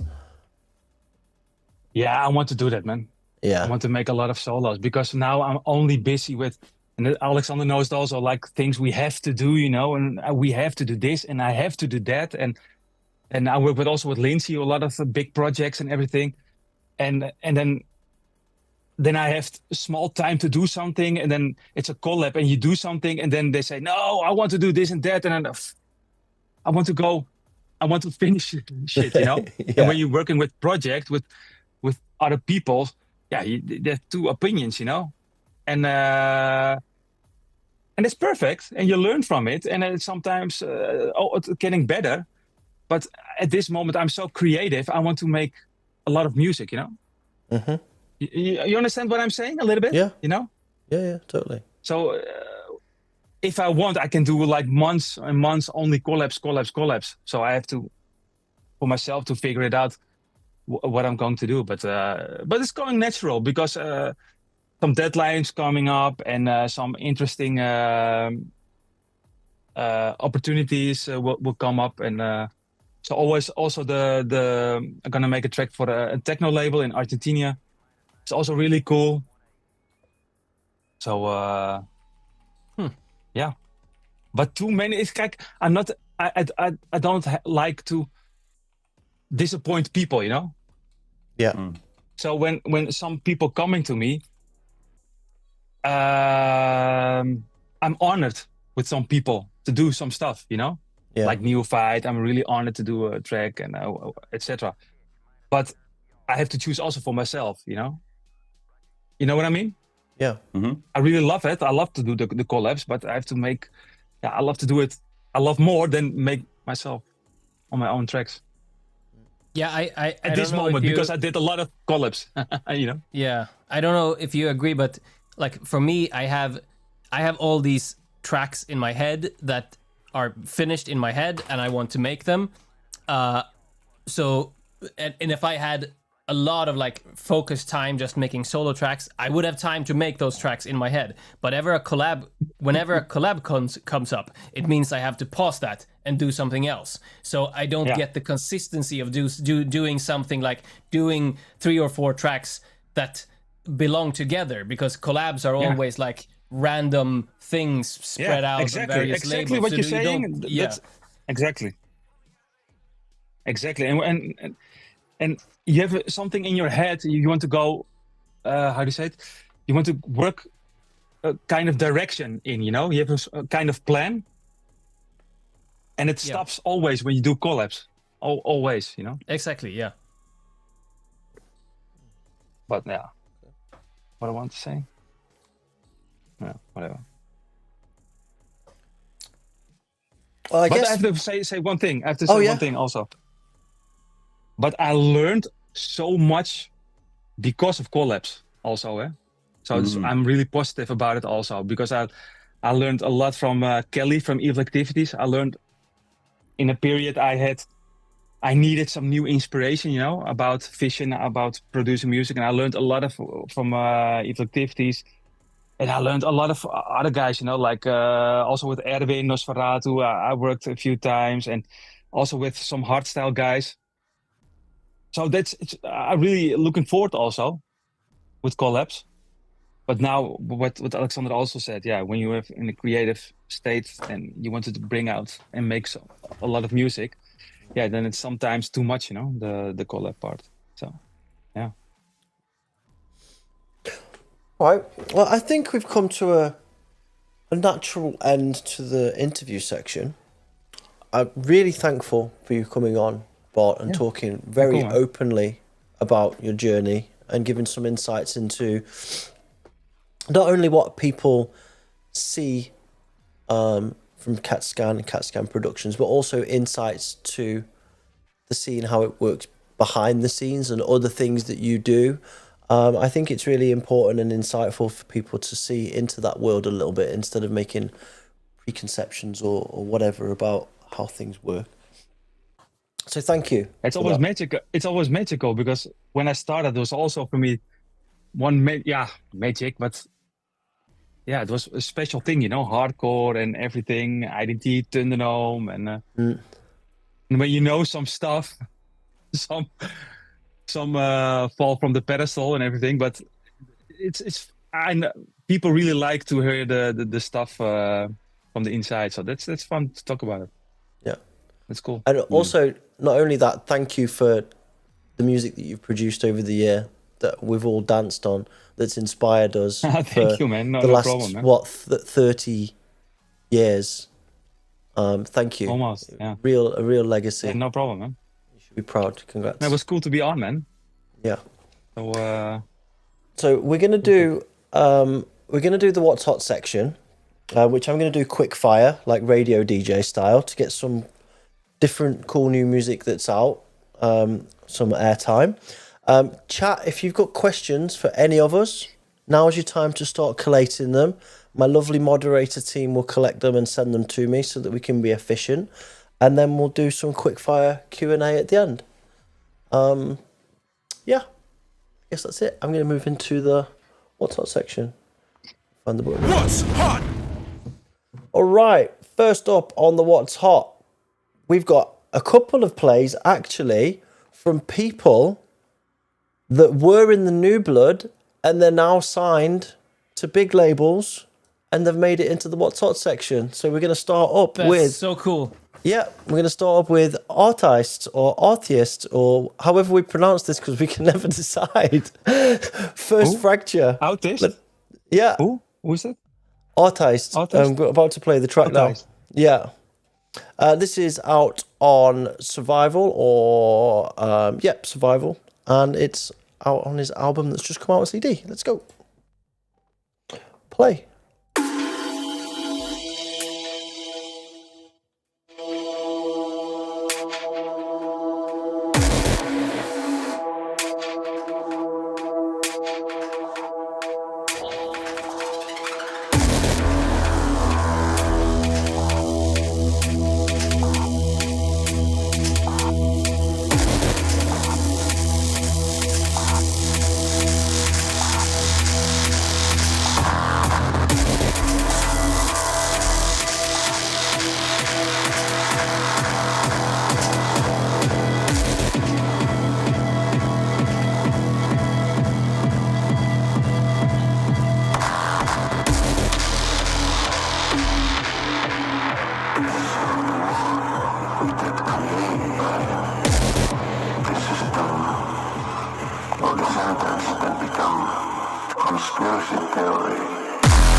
Wicked stuff from ARTHEIST. That's coming out on. That's out now, and the CD is sold out on Survival. Shouts to Alex from Survival, making absolute moves at the moment. There's a link in the chat. Go and support that, guys. It's fucking wicked. Next up, we've got PYTHIUS, Implant, Ghost in the Machine remix. Let's go.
Wicked stuff from the guys in Ghost in the Machine. That's on Blackout. I sent a link in the chat. Next up, a little bit of an exclusive from Starving Insect and KILBOURNE. Let's play this and talk about it after.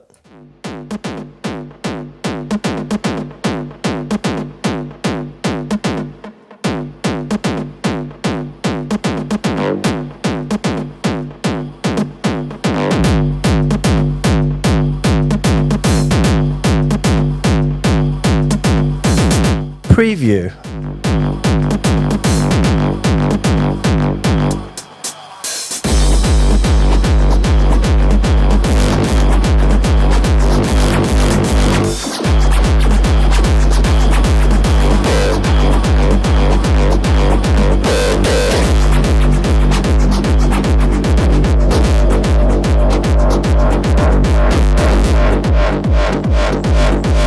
Preview.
Alex, let's talk about it.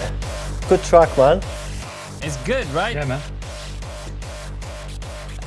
Yeah, I mean, KILBOURNE came to my studio last summer.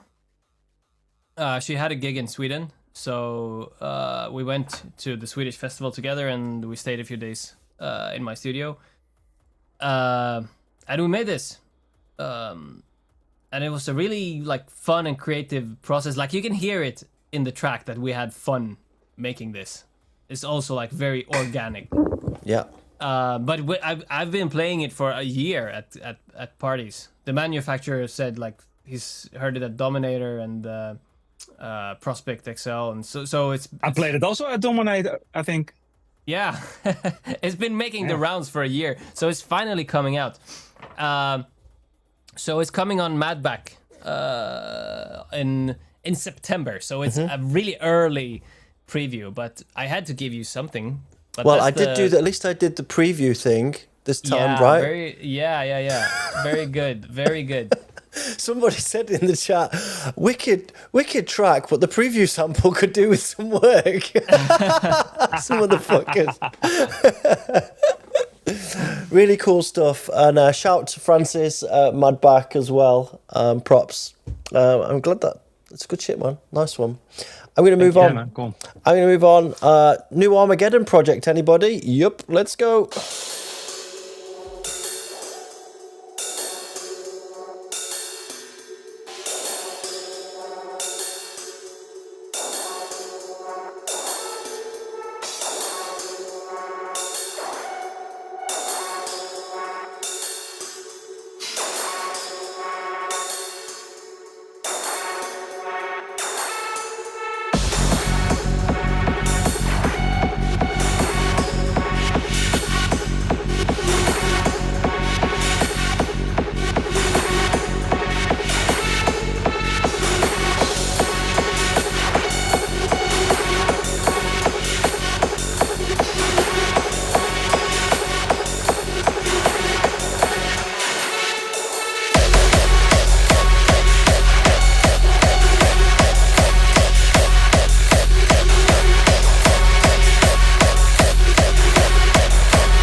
Awesome stuff from the Armageddon project on the third movement, out recently.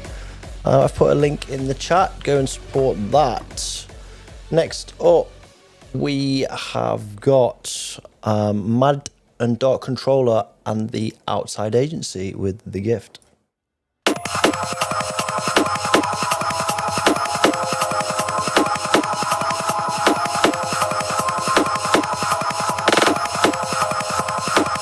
I've been watching you.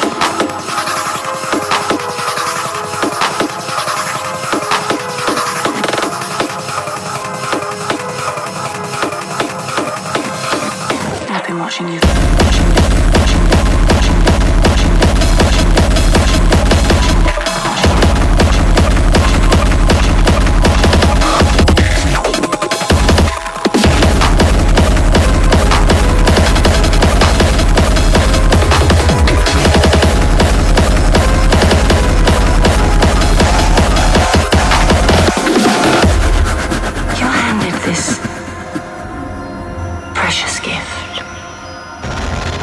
Each one of you granted redemption from the Creator. All of you. You just have to repent, and God takes you into his bosom. No other creature can make such a boast. Save man. It's not fair. It's only in the face of horror that you truly find your noblest self. And you can be so noble. I'll bring you pain. I'll bring you horror. The road to salvation begins tonight.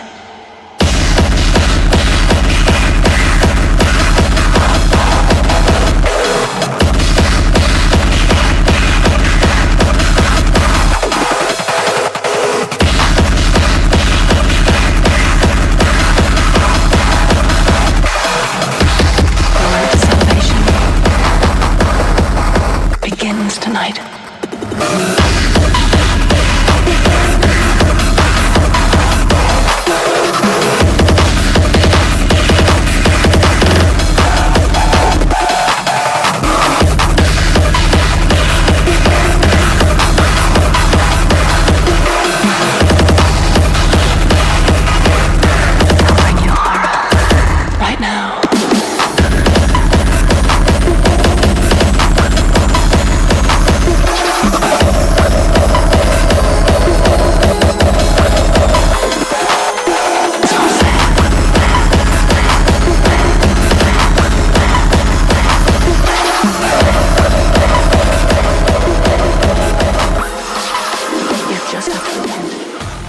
Lovely stuff. Mad and Dark Controller, the Outside Agency, The Gift. That's part of the collabs part 2 on recently released on the Outside Agency. Honestly, I completely slept on that track. Thanks to Noel for sending it over. Next up, we've got an exclusive first play. It's Sinister Souls, Unleash the Beast, the RUKKUS remix. Let's go.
That was Sinister Souls Unleash the Beast, the RUKKUS remix. That's coming out as a free download next week. I've put a link to their socials in the channel. Next up, we have got something really cool, actually. This track is from Red Flag. It's called The Power. This track has been through the New Blood a few times, if I remember rightly, at least 2 times, and been refined. And Red Flag is now signed to Prospect with this release, with this track and another one, and we get the first play of it here on the Oblivion show. This is Red Flag, The Power.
Preview.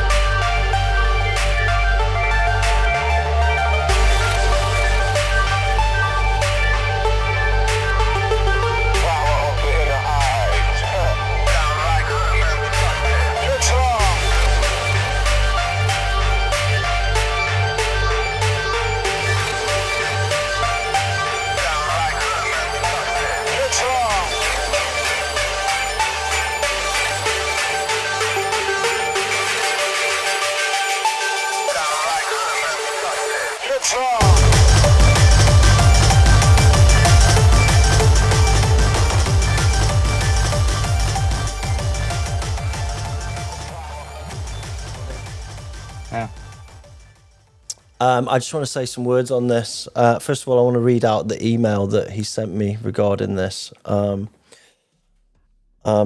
Congratulations to Red Flag for getting signed to Prospect. Against the Grain is a new 2-track EP on Prospect from Irish producer and DJ Red Flag. Forged in fire in the new blood, this release is dedicated to the scene and is a dedication to the scene and older UK hardcore sound. Massive thanks to the whole Oblivion crew and extended family on this one. To Joe, I don't think Red Flag will be here today without your support and encouragement over the years. What you've done for the scene, even before Red Flag existed, is endless. Always happy to support upcoming producers and keep the scene going. Looking forward to getting that Oblivion release sorted soon.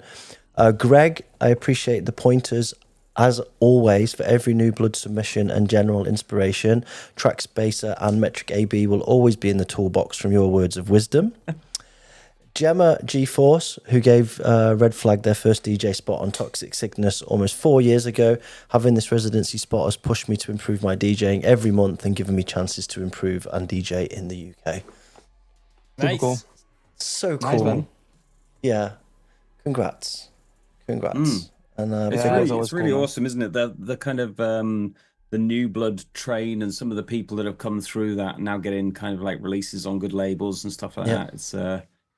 It's that's just all about grit and determination and just like being willing to like and open to listen to feedback and stuff and then take it as a positive step to move forward. 100%, man. 100%. Yeah. If you believe it, you can do it. 100%. Yep. So yeah, fail maybe props 1,000 times, but props Red Flag. And yeah, Alex messaged me halfway through me quick firing saying, "You've muted us." Yeah, I muted you on purpose. I was just trying to get through the stuff without. You missed loads of good conversation. Oh really? You missed Bart getting all excited about your RUKKUS remix. Oh really? Yeah. Oh, wow. yeah, man, I love it. Yeah, they sent that Really over. cool. I think apologies to those guys. I put the wrong URL in the chat apparently for them. So thanks for the mods for fixing that. I love the part Bart with had his the shirt off, track. his head banging. Yeah. Sorry. Say that. No, but I love the part when you think, okay, now we need the beat, then the break comes, and then it goes, but much better, you know. Really cool. Awesome. I've got a couple more tracks to play. Send it. I can send it over. Yeah, it's coming out for free, but I'll get it over to you like immediately. All right, next up we've got Penta, Rave Drop, forthcoming or coming out today on. Came out today, yeah. Okay. On Motormouth. Let's go.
right, absolute banger from Penta.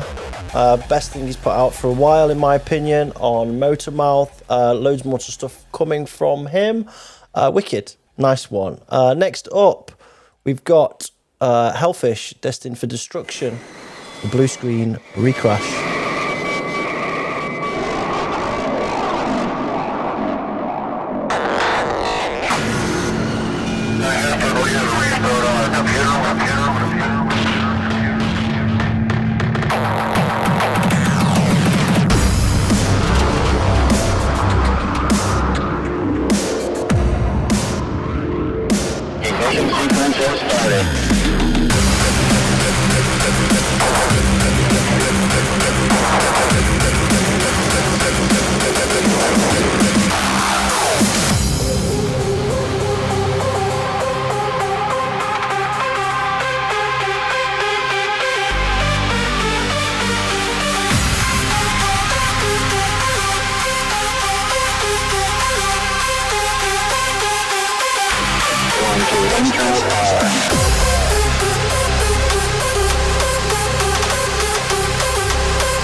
Destined for Destruction and blue screen recrash taken from the Destroyed archive that's just come out on Death Chant 115.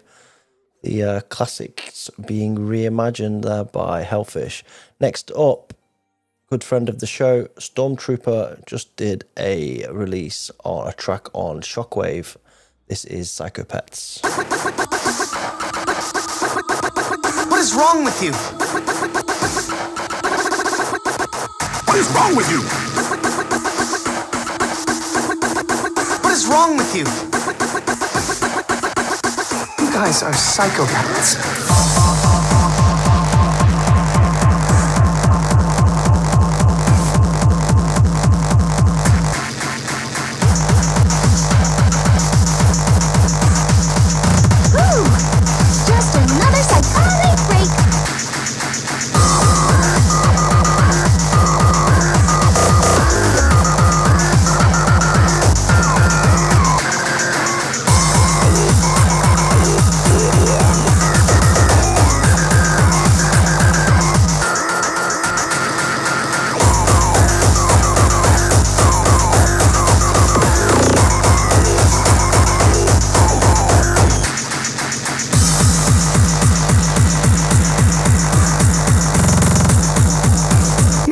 guys are psychopaths.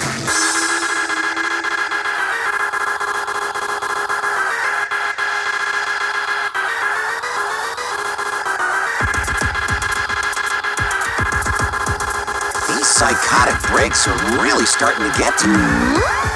You guys are...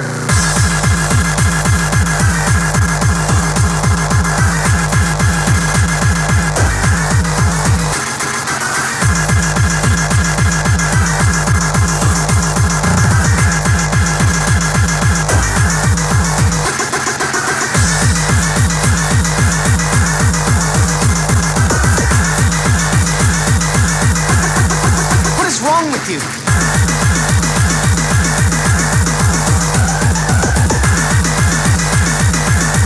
guys are psychopaths.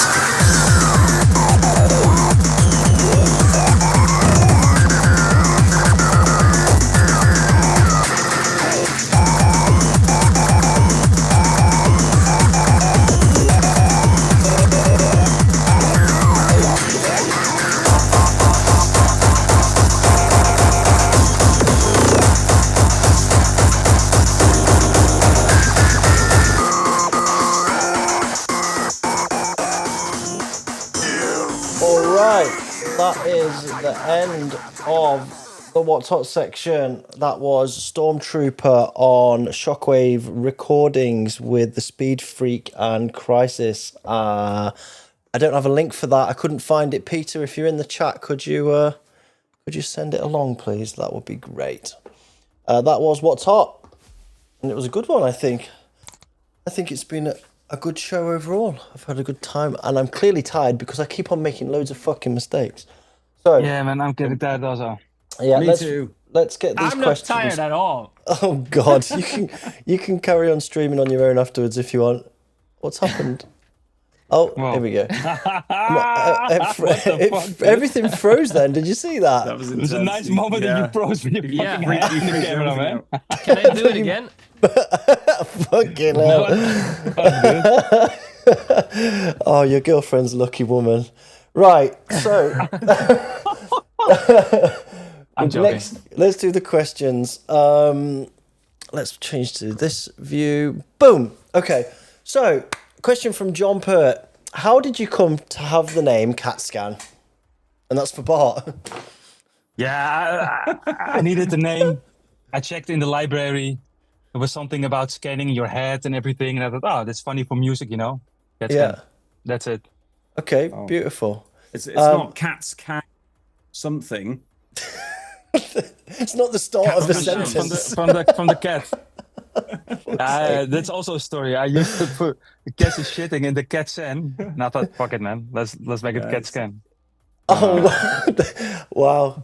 It's funny you should say that because it's that's actually a running joke with my friends that once we said CATSCAN by mistake, and it's like a running thing every time we say CATSCAN. It's like CATSCAN. Yeah, so I'm glad that I'm glad that you have know that in the joke. beginning, of internet, how much I get like a cat under a scanner or the CATSCAN.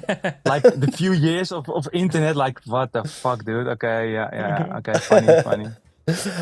Next question, Introvox to CATSCAN. Have you ever been a professional musician, or do you have to work for a living? That's a weird question, right? Yeah, I replied already. I think in 2002, in the comments, or in YouTube comments. Yeah. I think in 2002, I went full-time, I think, and still full-time. So, I'm lucky. Okay. Next one to Bart. I saw that you're going on tour here and there. Do you have any plan for France, especially Toulouse? I have a dream about your crunchy purple kicks on the bikini sound I don't know what that means, but... Purple kicks. I'm checking now. I don't... Toulouse, no. Okay. No. Okay, well, if you want him on, you need to go and speak to Celine at Carnage, Zurich. and she will book him. Go and contact your local promoter. Yeah, exactly. Fix it. Andrew Butterfist, CATSCAN. Do you make all your modern tracks to a certain loudness level? Do you make 2 versions, one for streaming services and one for digital and playing in clubs? No, I will choose one version. And it depends. Like Oldskool Fire is a little bit louder as normal, but like the Creeper, SKULLCRUSHER, I use a BX metering, but it's around 3-4 LUFS, something like that. But for the things like the Creeper and the SKULLCRUSHER, it has to have headroom. But if I make like a track like Oldskool Fire or Pump It Up or more like an up-tempo kind of track, then it will be much louder. But it's different, you know? It depends. He says thank you in the chat. Question to Greg from Daddy Yonko, Jokno. I don't know, maybe I was hallucinating or bugging, but a track Diplomat Brainwave Dolphin remix exists? Question mark? No. I did Tansel and Cones. Yeah. I've done Tansel and Cones. Cobby's got that, but it hasn't come out yet. And I've remixed a couple of other bits and pieces for Def Jam, but I don't know Didn't you what do a VIP of it recently for a classic set or something? Have I got that confused? That was Tansel and Cones. I didn't. No, I kind of fucked around with a load of loops live on a old school set of Brainwave and stuff like that, and just kind of fucked them around with a in a set with loads of loops. Anyway, I have a question. It's somebody asked in the chat before, and it was something that I was going to ask you, Bart. When you've been ghost producing for people, and you make a hit, does it ever frustrate you that you're not credited, or you don't have any credit for that? I don't care. Okay. I don't care. You've got to go into it knowing that, right? You kind of go, if you're producing for someone else and it's a hit, you just got to kind of go, I still know you did it, right? Like, I don't like to sell records. When I make a record with ghost producing, I make money of it. So if it's going to be a hit, I make also more money. I'm not going to sell tracks. I don't do that. So I have to also write with the... how do you say it? I write with the royalties, with the what's the name? Oh, you get the publishing the rights. Yeah, the rights. The publishing rights. Yeah. You get a percentage on it. Yeah. Okay. Yeah, because if I don't do that, then what you said, if it's going to be a hit, then I'm fucked. Yeah. You know. Yeah. But what I one small thing, what I also do now is I do mastering also, mastering and mixing for other people. But sometimes with somebody comes to my studio and they have a track, then we can work on a track. I help them and I mixed it in whatever. Then they pay. Then I'm fine with it, you know. Then they got the rights. They paid me already at that moment. It's their track, but I only make it a little better or whatever. It's like an engineering kind of thing, right? Yeah. Then I'm good with it, but not from zero, you know. Yeah. Okay. I think that's all of the questions. Thanks to the mods for capturing those and resending them when they've been answered. So I've got the fresh list. I appreciate it a lot. Thanks a lot. Do any of you guys have any things that you wanted to say, or any last items, anything to highlight? Alex, I suppose it would be good to ask you because we've spent a lot of time focused on Bart. I probably had a lot of things, but now it's all gone. So I should have written it down when I still had it. Okay. All right. No worries. Yeah, I'm done, man. I think... Kaput. Yeah, Greg, anything from you? See you at Dominator. Yeah, I'll see you at Dominator as well. Yeah, man. Let's have a drink over there, man. That would be great. Unless it gets too hot again and they have to cancel the whole fucking festival like DEF CON. Jesus. Yeah. God, I hope not. I hope also not, man. I mean, Dominator is usually hotter than DEF CON, isn't it? So yeah, always. Oh, except for 2019, that year was brutal. But yeah. But, hopefully see everyone there. Yeah, indeed. Guys, I'd like to thank you all for coming on the show. Bart, it's been a pleasure to have somebody of your legacy on the show. And Alex, always a pleasure to have you on the show. Chef's kiss. Happy to be here. It was fun. Yeah. And also, Very also, like, we didn't really do that much focus on you, but your growth, Alex, has been phenomenal, even since the last time you were on the show, and well deserved. Yeah, so, I've been working out a lot. Yeah, you I can tell. yeah, getting jacked. A lot of people. When I talk to well. people, when I talk to a lot of people, they're always mentioning also starving insect. They really love it. So that's cool. Big up, Alex. You're flying, mate. Well done. Thank you. And Greg, you know I love you, bro. Thanks for being my co-host. And whatever. What the fuck? All right, we're going to close on something different. My AirPods are also empty, by the way. Yeah, mine nearly died as well. Do you want Squish Time or the Observers, Greg, for something different? It's Squish time, bro. It's seriously, it's definitely Squish time. All right. Hopefully my button works and it's not fucked. We need to do a thumbnail. Sorry, everybody smile You for the hope thumbnail. your bottom works and it's not fucked? Smile for the thumbnail and we can leave. Great. Right. I'm going. Okay, man. Bye, everybody. Love you all. See you later. I hope this fucking works. Ciao. Good night. Bye. Bye. Squish that cat. All you need to know is to squish that cat. And just gently squish it. That's not comfortable for the cat, or that safe, to be honest with you. You just throw a towel on the cat and squish it with a towel. What you do is scoop her up, a little football carry, just like that. Butt in your hand, and you squish her tight to your body. Just squish her really tight to your body. You don't have to worry about hurting the cat. You know, squish that cat.